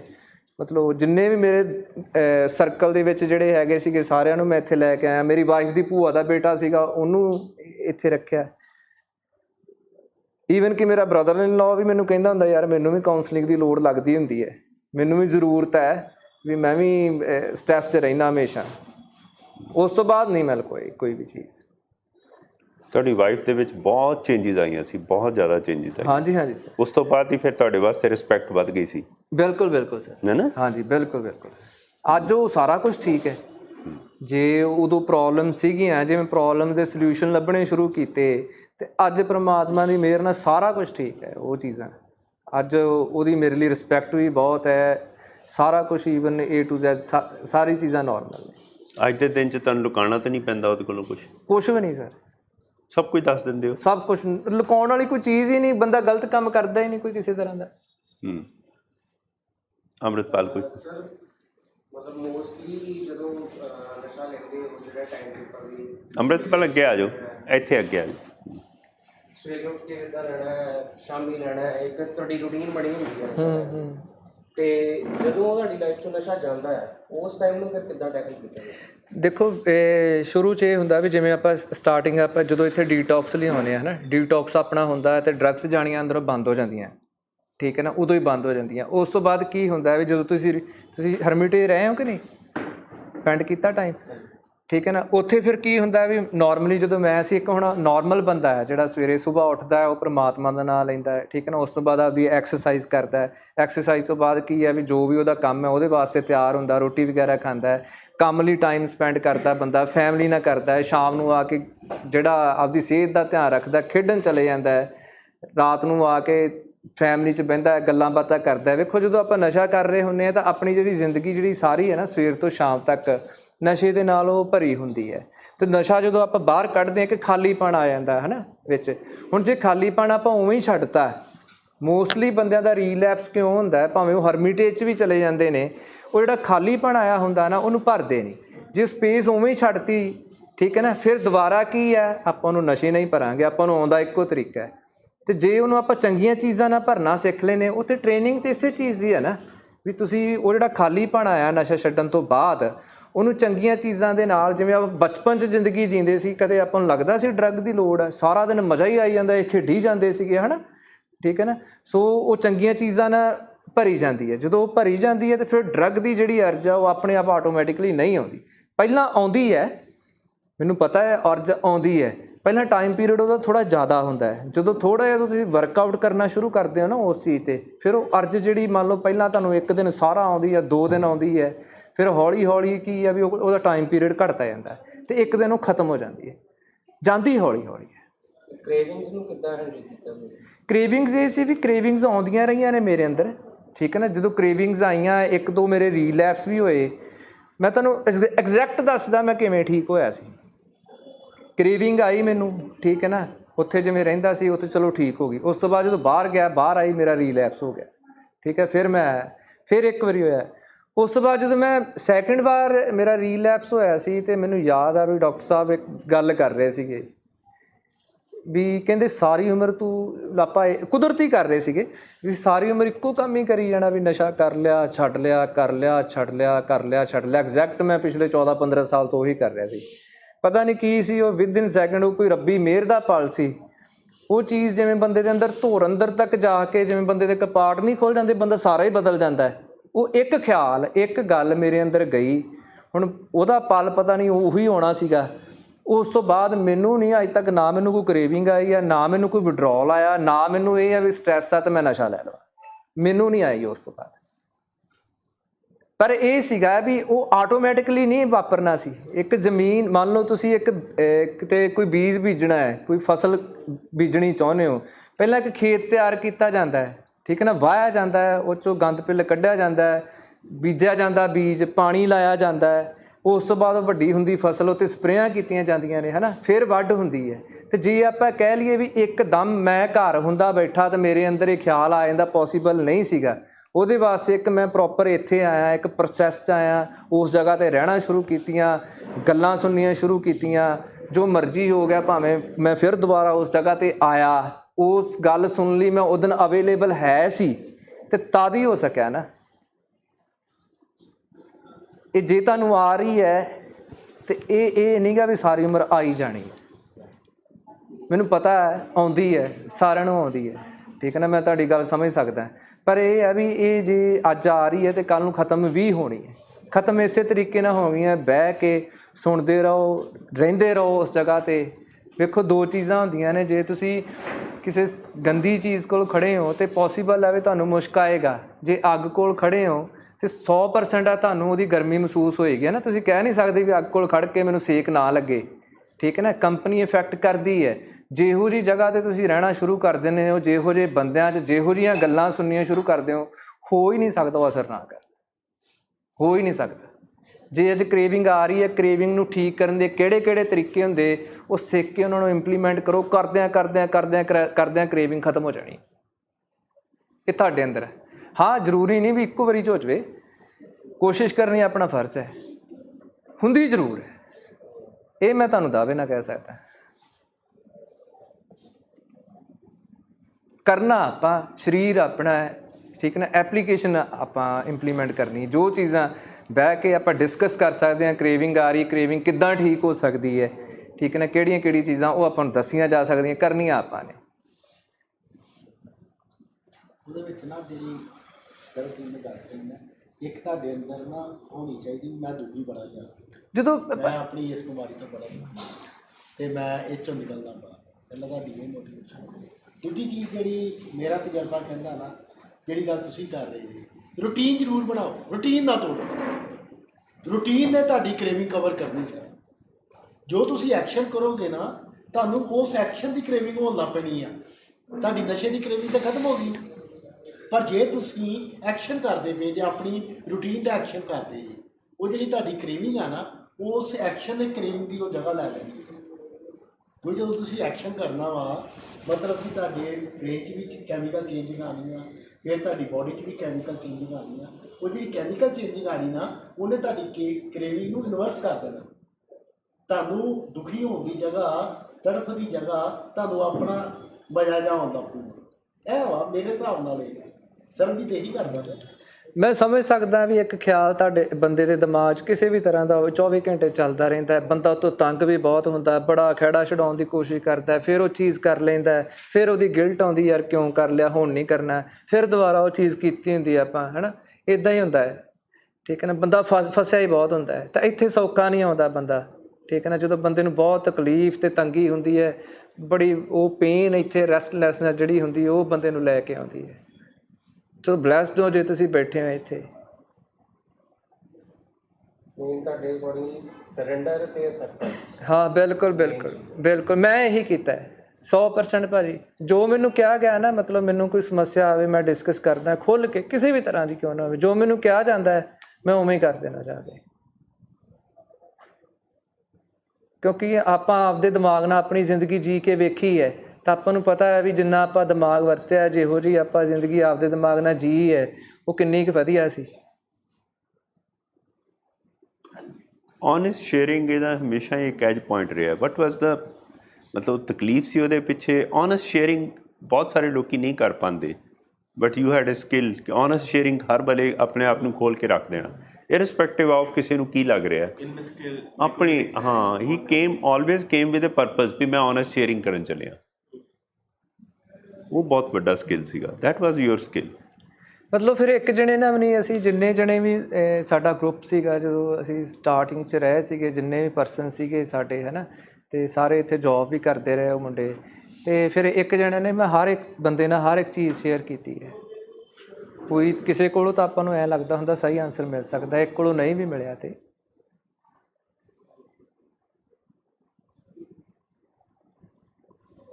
ਤੇ ਮੈਂ ਅੱਜ ਵੀ ਕਰਦਾ।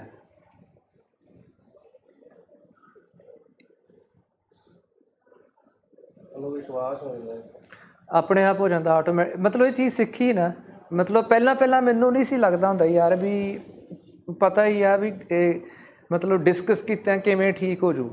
ਇੱਕ ਦੋ ਵਾਰੀ ਨਾ ਚਾਹੁੰਦੇ ਐਵੇਂ ਬੈਠੇ ਆਪਣੇ ਇੱਥੇ ਨਵਨੀਤ ਭਾਜੀ ਹੁੰਦੇ ਸੀ, ਉਹ ਇੱਥੇ ਕਾਉਂਸਲਿੰਗ ਕਰਨ ਆਉਂਦੇ ਹੁੰਦੇ ਸੀਗੇ, ਅਤੇ ਉਹਨਾਂ ਦੇ ਨਾਲ ਨਾ ਚਾਹੁੰਦਿਆਂ ਹੋਇਆ ਵੀ ਮੈਨੂੰ ਕਹਿੰਦੇ ਯਾਰ ਤੂੰ ਕਦੇ ਕੋਈ ਸ਼ੇਅਰ ਹੀ ਨਹੀਂ ਕੀਤਾ ਅੱਜ ਤੱਕ, ਕਦੇ ਬੋਲਿਆ ਹੀ ਕੁਛ ਨਹੀਂ ਹੈ ਨਾ, ਐਂ ਲੱਗਦਾ ਹੀ ਨਹੀਂ ਤੂੰ ਨਸ਼ਾ ਕੀਤਾ ਹੋਊਗਾ। ਅਤੇ ਫਿਰ ਮੈਂ ਉਹਨਾਂ ਨੇ ਇੱਕ ਆਪਦੀ ਚੀਜ਼ ਸੀ ਡਿਸਕਸ ਕੀਤੀ, ਅਤੇ ਜਦੋਂ ਮੈਂ ਡਿਸਕਸ ਕੀਤੀ ਅਤੇ ਉਹ ਜਿਹੜੀ ਮੇਰੀ ਪ੍ਰੋਬਲਮ ਸੀ ਵਿਦਨ ਸੈਕਿੰਡ ਹੀ ਖਤਮ ਹੋ ਗਈ। ਮੇਰੇ ਅੰਦਰ ਉਦਾਸੀ ਨਹੀਂ ਸੀ ਜਾਂਦੀ, ਠੀਕ ਹੈ ਨਾ, ਉਦਾਸੀ ਰਹਿੰਦੀ ਸੀ ਨਸ਼ਾ ਛੱਡਣ ਤੋਂ ਬਾਅਦ, ਉਦਾਸ 'ਚ ਰਹਿਣਾ ਹਮੇਸ਼ਾ। ਅਤੇ ਮੈਂ ਉਹਨਾਂ ਨੂੰ, ਮੈਨੂੰ ਯਾਦ ਹੈ ਮੈਂ ਕਿਹਾ ਭਾਜੀ ਮੇਰੇ ਅੰਦਰ ਨਾ ਉਦਾਸੀ ਨਹੀਂ ਚਾਹ ਰਹੀ ਹੈਗੀ। ਕਹਿੰਦੇ ਫਿਰ ਉਦਾਸੀ ਠੀਕ ਕਿਵੇਂ ਹੋਊਗੀ, ਅੱਗੇ ਕਿਵੇਂ ਠੀਕ ਹੁੰਦੀ ਸੀ? ਮੈਂ ਕਿਹਾ ਵੀ ਨਸ਼ੇ ਨਾਲ। ਕਹਿੰਦੇ ਇੰਡਾਇਰੈਕਟ ਵੇ ਨਾਲ ਤੇਰਾ ਮਾਇੰਡ ਅਜੇ ਵੀ ਨਸ਼ਾ ਹੀ ਮੰਗਦਾ ਪਿਆ ਵਾ,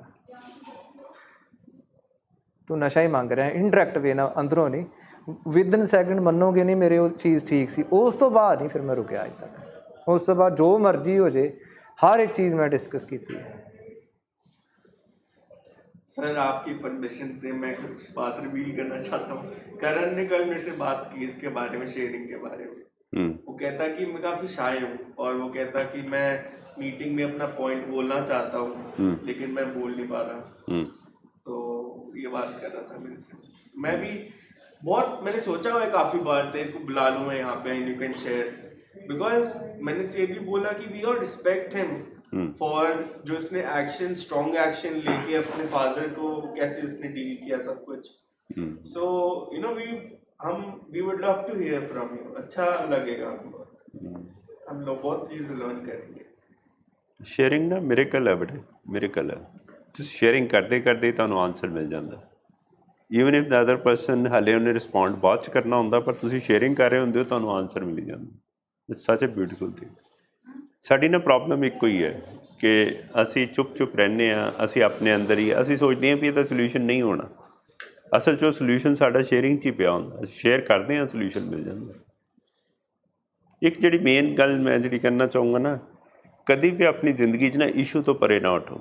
ਜਿਹੜੇ ਇਸ਼ੂ ਵਾਸਤੇ ਤੁਸੀਂ ਆਏ ਹੋ ਨਾ, ਮਤਲਬ ਜਿਹੜੇ ਇਸ਼ੂ ਤੁਹਾਡੀ ਜਿਹੜੀ ਤਕਲੀਫ ਤੁਹਾਨੂੰ ਇੱਥੇ ਲੈ ਕੇ ਆਈ ਹੈ ਨਾ, ਕੱਲ੍ਹ ਨੂੰ ਉਹ ਤਕਲੀਫ ਚਲੇ ਵੀ ਜਾਏ ਨਾ, ਪਰ ਤੁਸੀਂ ਆਪਣੇ ਇਸ਼ੂ ਤੋਂ ਬਾਹਰ ਨਹੀਂ ਜਾਣਾ।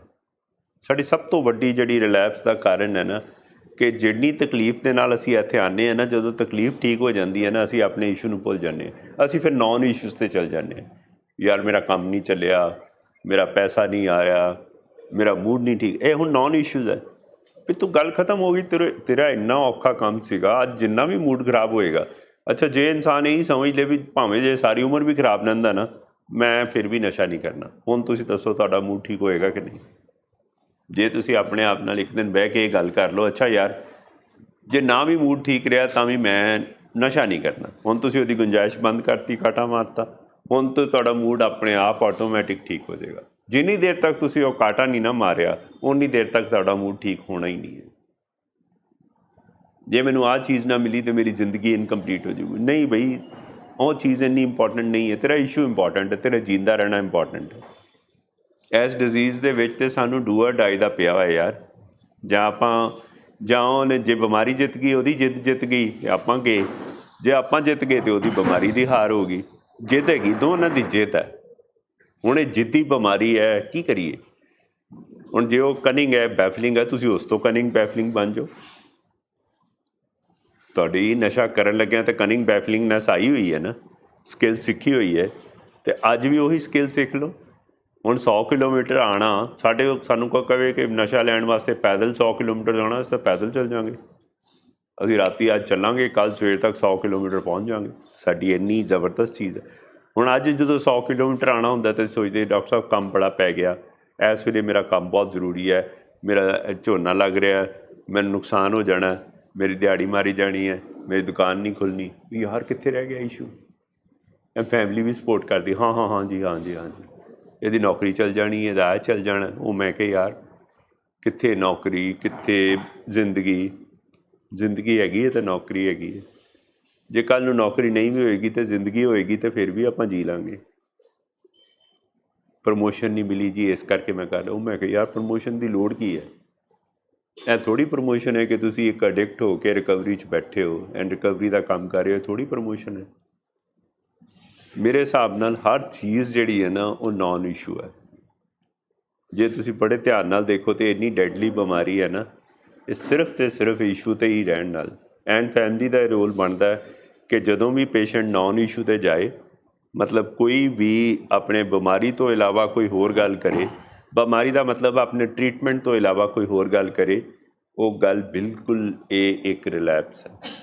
ਜੇ ਉਹ ਟਰੀਟਮੈਂਟ ਤੋਂ ਇਲਾਵਾ ਕੋਈ ਹੋਰ ਗੱਲ ਕਰ ਰਿਹਾ, ਹਰ ਵੇਲੇ 4 hours focus has to be on the treatment. ਜ਼ਿੰਦਗੀ 'ਚ ਮੁਸ਼ਕਿਲਾਂ ਕਿਹਨੂੰ ਨਹੀਂ ਆਉਂਦੀਆਂ? ਜਿਨ੍ਹਾਂ ਨੇ ਮਤਲਬ ਇਹ ਸਾਰੇ ਹਾਲਾਤ 'ਚੋਂ ਨਹੀਂ ਲੰਘੇ, ਉਹਨਾਂ ਦੀਆਂ ਸਾਡੀਆਂ ਮੁਸ਼ਕਿਲਾਂ ਸਾਡੇ ਤੋਂ ਵੀ ਵੱਡੀਆਂ।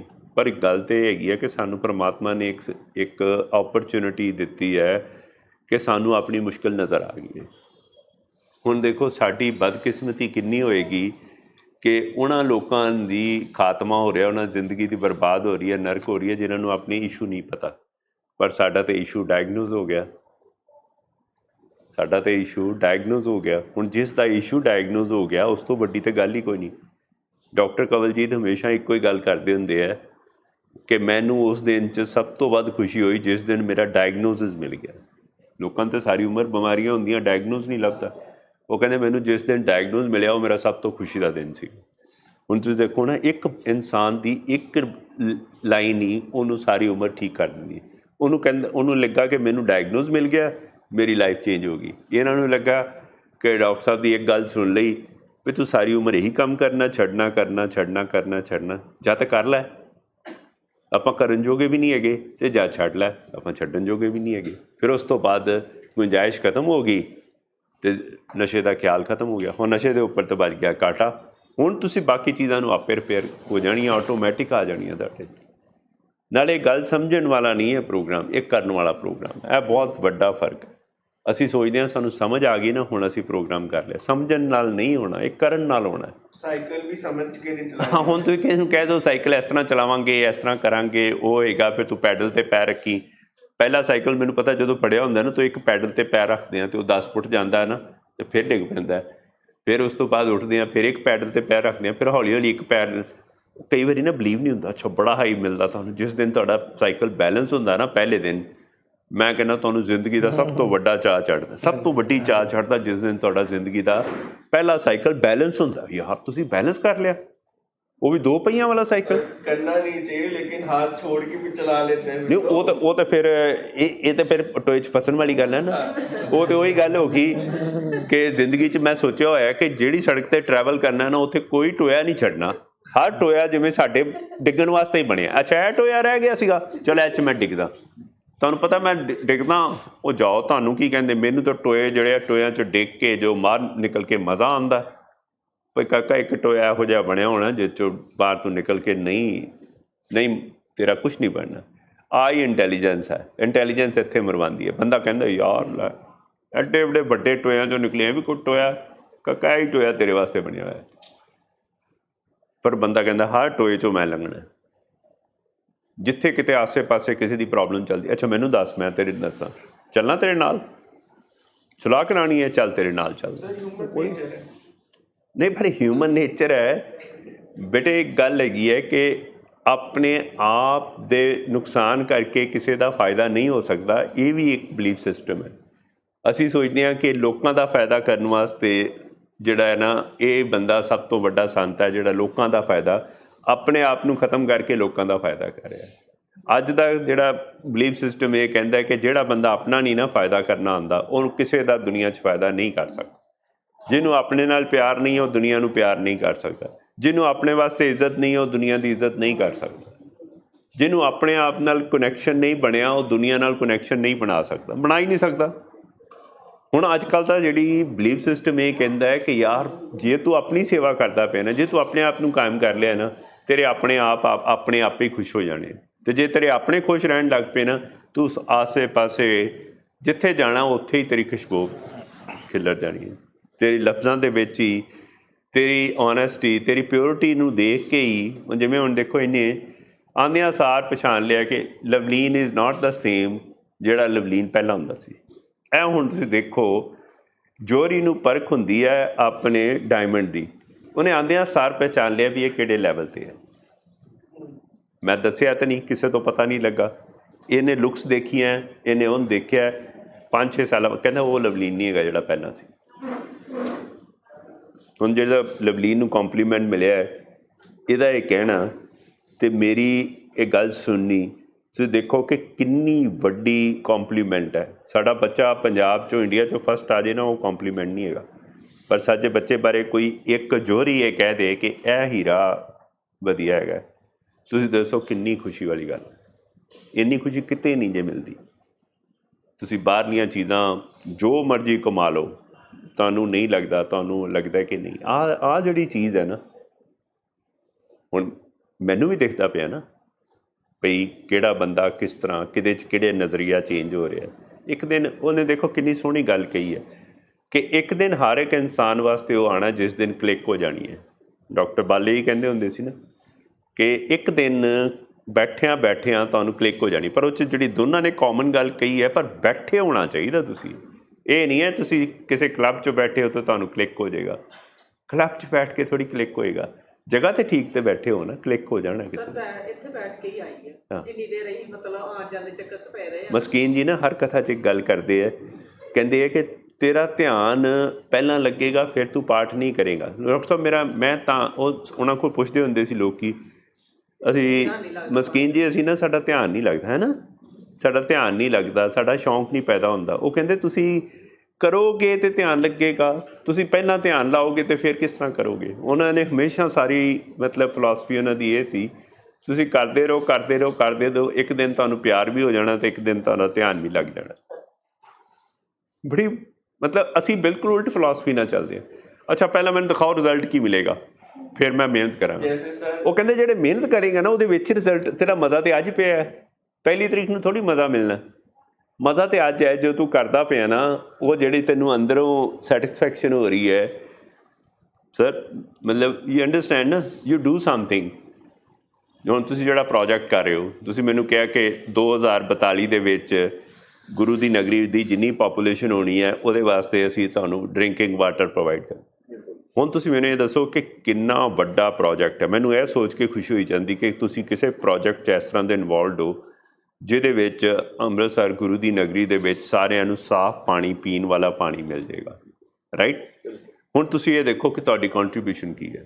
ਤੁਸੀਂ ਉਹਦੇ ਵਿੱਚ ਓਨੈਸਟ ਹੋ ਕੇ ਜਦੋਂ ਕੰਮ ਕਰਦੇ ਹੋ, ਜਦੋਂ ਕੰਮ ਸਿਰੇ ਚੜ੍ਹੇਗਾ, ਜਿਹੜਾ ਬੰਦਾ ਪਾਣੀ ਪੀਏਗਾ ਉਹ ਪਾਣੀ ਉਹਨੂੰ ਸਾਫ਼ ਸੁਥਰਾ ਪਾਣੀ ਮਿਲੇਗਾ, ਉਹ ਸਾਰਾ ਦਾ ਸਾਰਾ ਕ੍ਰੈਡਿਟ ਤੁਹਾਡੇ ਥਰੂ ਹੋਏਗਾ।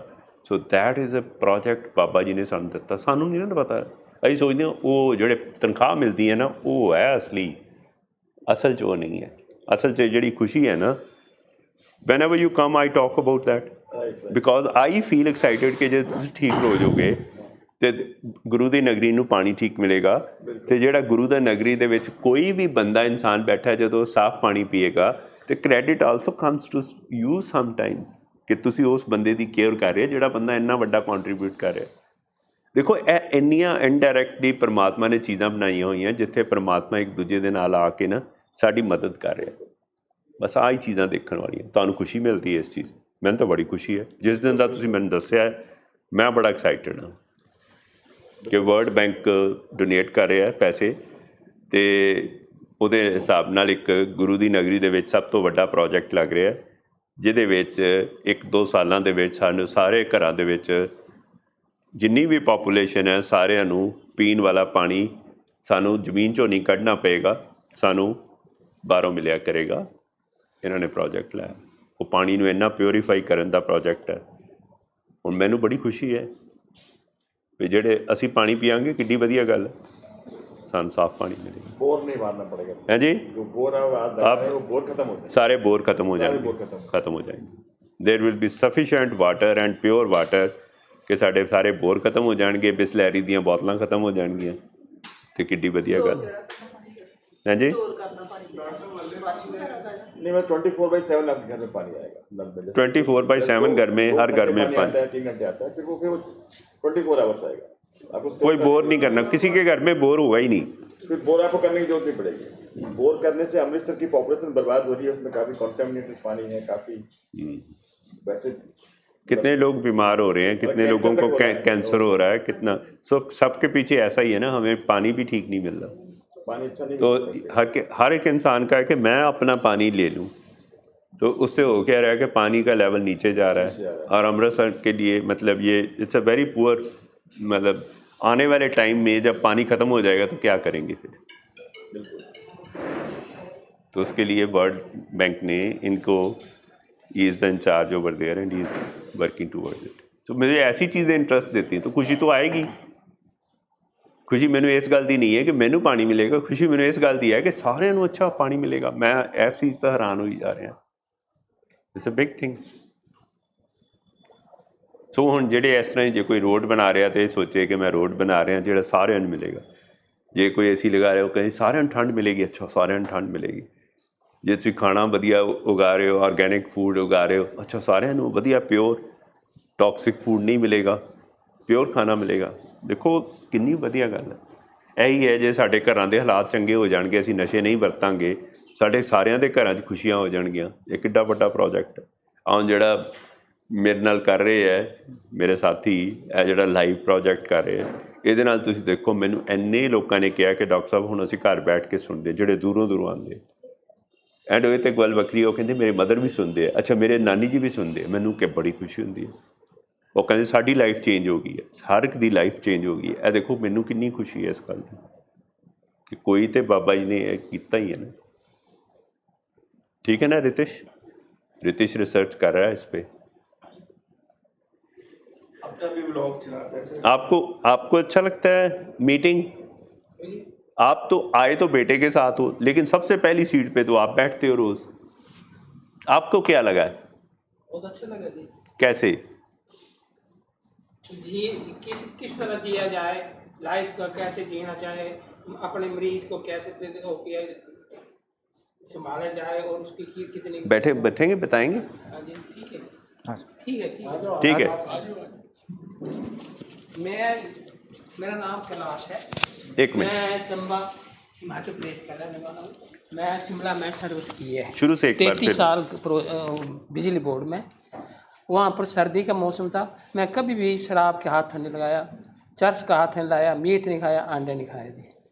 हैं जी, और मैं बिल्कुल ठीक है और मैं भगवान को बहुत मानता हूँ।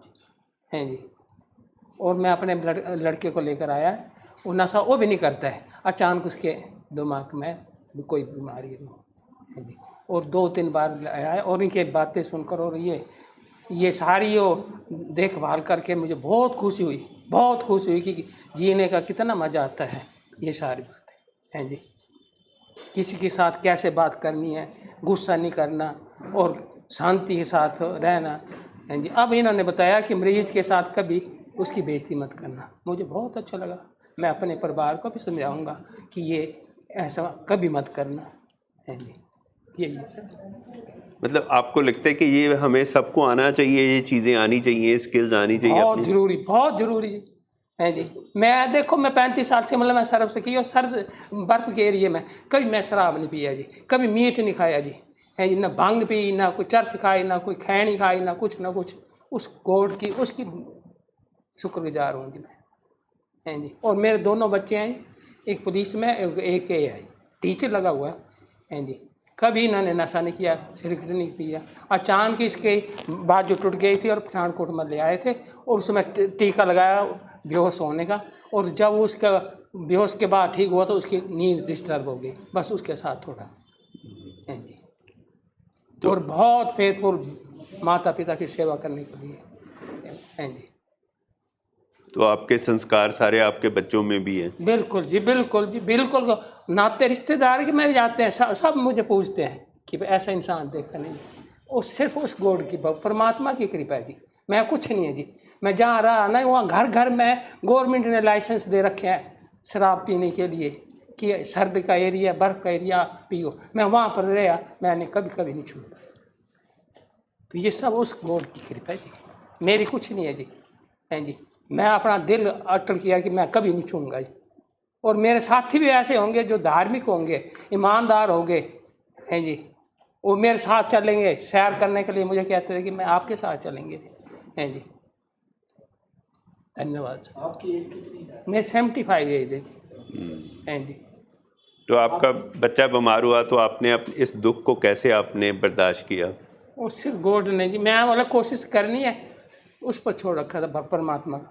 जो करेगा परमात्मा जी, मुझे वो नहीं, मुझे सहन करने के लिए भी परमात्मा ने मुझे शक्ति दी है, हैं जी। मैं बोला जो करेगा सो मेहनत करो, हैं जी। पेंशन मिलती है मुझे जी, हैं जी। परमात्मा की कृपा करने 75 साल की हो गई है। 6 में मैं रिटायरमेंट हुआ था जी, आज तक ठीक है जी, है जी। कोई तकलीफ नहीं है मुझे जी। यहाँ पे आके भी आपको कोई तकलीफ नहीं हुई? कोई- 10 दिन हो गए हैं। कोई तकलीफ नहीं, मैं तो बड़ा खुश है। ये बातें सुनकर और यहाँ आप लोगों के और सुनकर तो मैं, मुझे बहुत लाइफ का मैं होता, इससे पहले आया होता तो शायद और ज़िंदगी मेरी अच्छी होनी थी। आपने एक बात बोली थी मेरे को राउंड पे कि मेरे को 10 साल पहले पता चल जाता तो मेरी लाइफ, मेरी अपनी और अपने बच्चों की, हाँ। और अपने जो नाते रिश्तेदार की, उनकी मैं कहता है कि भैया ऐसा जिया जाता है। ये बहुत कॉम्प्लीमेंट है। ये ईमानदारी के साथ मुझे कि 10 साल पहले क्यों नहीं ये प्रोग्राम मिला? हाँ जी, आपने बोला मेरे को 10 साल पहले क्यों नहीं ये प्रोग्राम मिला? हाँ जी, हाँ जी, हाँ जी, हाँ जी। मिला होता तो बहुत अच्छा होता।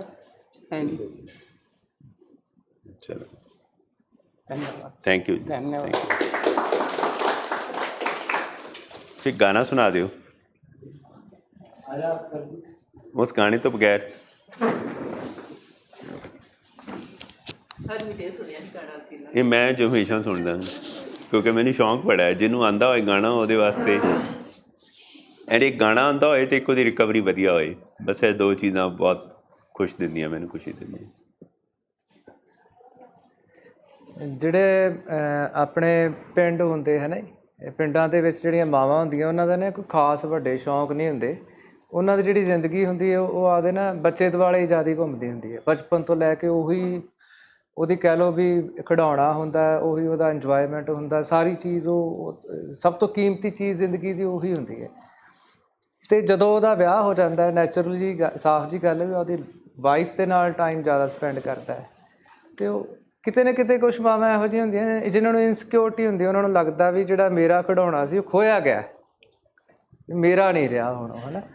ਅਤੇ ਇੱਕ ਸਿਚੁਏਸ਼ਨ ਹੈ, ਮਤਲਬ ਆਪਣੇ ਪੁਰਾਣੇ ਪੰਜਾਬ ਦੀ ਇੱਕ ਬੜੀ ਪੁਰਾਣੀ ਮਸ਼ਹੂਰ ਲੋਕ ਬੋਲੀ ਹੈ ਵੀ ਉਹ ਜਿਹੜੀ ਵਾਈਫ ਹੁੰਦੀ ਹੈ ਉਹ ਕਹਿ ਰਹੀ ਹੁੰਦੀ ਆ ਆਪਣੀ ਸੱਸ ਨੂੰ ਵੀ, ਬੁੜੀਏ ਵੀ ਹੁਣ ਤੂੰ ਬਾਹਲਾ ਪੁੱਤ ਨਾ ਕਰਿਆ ਕਰ, ਹੈ ਨਾ, ਵੀ ਹੁਣ ਇਹ ਮੇਰਾ ਹੈ। ਇੱਕ ਸਿਚੁਏਸ਼ਨ ਬਿਆਨ ਕੀਤੀ ਗਈ ਵੀ ਜਿਹਦੇ ਵਿੱਚ ਦੱਸ ਰਹੀ ਹੁੰਦੀ ਵੀ ਕਦੋਂ ਇਹ ਤੇਰਾ ਸੀ ਅਤੇ ਕਦੋਂ ਮੇਰਾ, ਹੈ ਨਾ।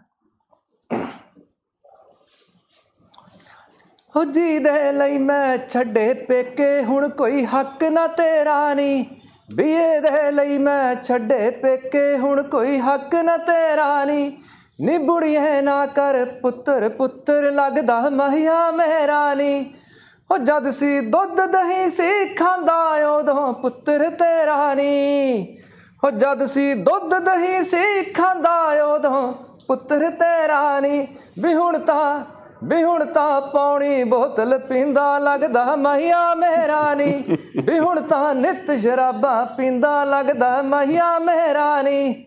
ਹੋ ਜਦ ਸੀ ਵਾਲ ਖਿਲਾਰੀ ਫਿਰਦਾ ਉਦੋਂ ਪੁੱਤਰ ਤੇਰਾ ਨੀ, ਉਹ ਜਦ ਸੀ ਵਾਲ ਖਿਲਾਰੀ ਫਿਰਦਾ ਉਦੋਂ ਪੁੱਤਰ ਤੇਰਾ ਨੀ, ਵੀ ਹੁਣ ਤਾਂ ਪੇਚਾਂ ਵਾਲੀ ਬਣਦਾ ਲੱਗਦਾ ਮਹੀਆ ਮੇਰਾ ਨੀ, ਵੀ ਹੁਣ ਤਾਂ ਟੂਟੀ ਵਾਲੀ ਬਣਦਾ ਲੱਗਦਾ ਮਹੀਆ ਮੇਰਾ ਨੀ।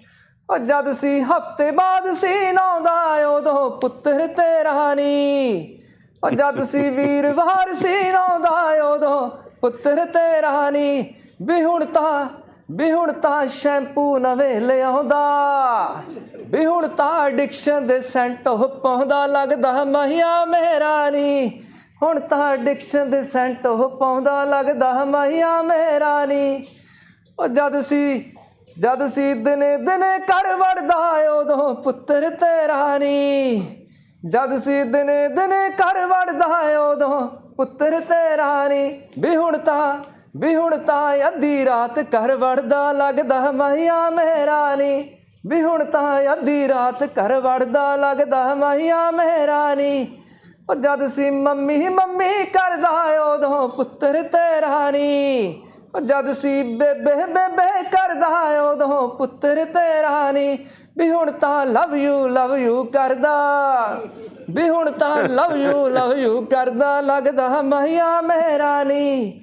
ਉਹ ਜਦ ਸੀ ਧੀਆਂ ਵਰਗਾ ਸਾਊ ਉਦੋਂ ਪੁੱਤਰ ਤੇਰਾ ਨੀ, ਵੀ ਜਦ ਸੀ ਧੀਆਂ ਵਰਗਾ ਸਾਊ ਉਦੋਂ ਪੁੱਤਰ ਤੇਰਾ ਨੀ, ਵੀ ਹੁਣ ਤਾਂ ਮੇਰੇ ਜਿਹਾ ਕਪੱਤਾ, ਵੀ ਹੁਣ ਤਾਂ ਮੇਰੇ ਜਿਹਾ ਕਪੱਤਾ ਲੱਗਦਾ ਮਹੀਆ ਮੇਰਾ ਨੀ, ਵੀ ਹੁਣ ਤਾਂ ਪੌਣੀ ਬੋਤਲ ਪੀਂਦਾ ਲੱਗਦਾ ਮਹੀਆ ਮੇਰਾ ਨੀ, ਲੱਗਦਾ ਮਹੀਆ ਮੇਰਾ ਨੀ।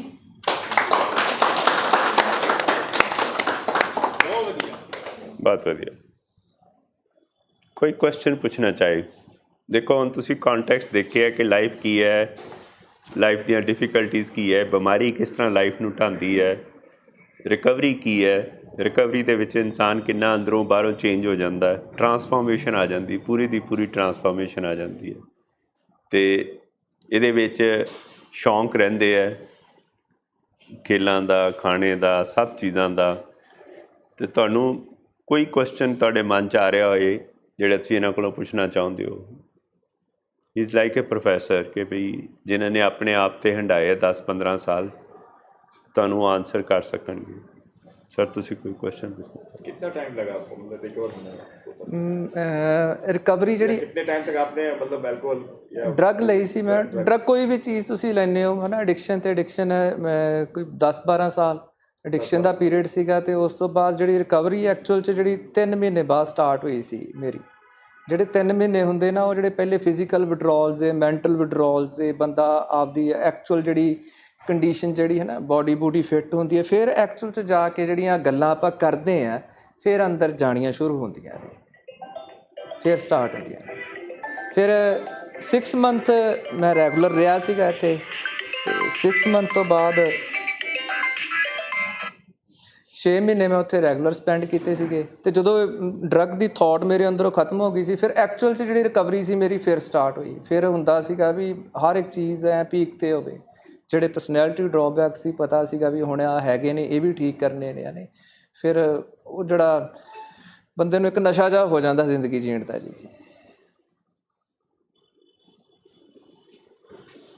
ਹਾਂਜੀ। Long-term heavy drinkers may be predisposed to developing an anxiety disorder. What is the scientific base?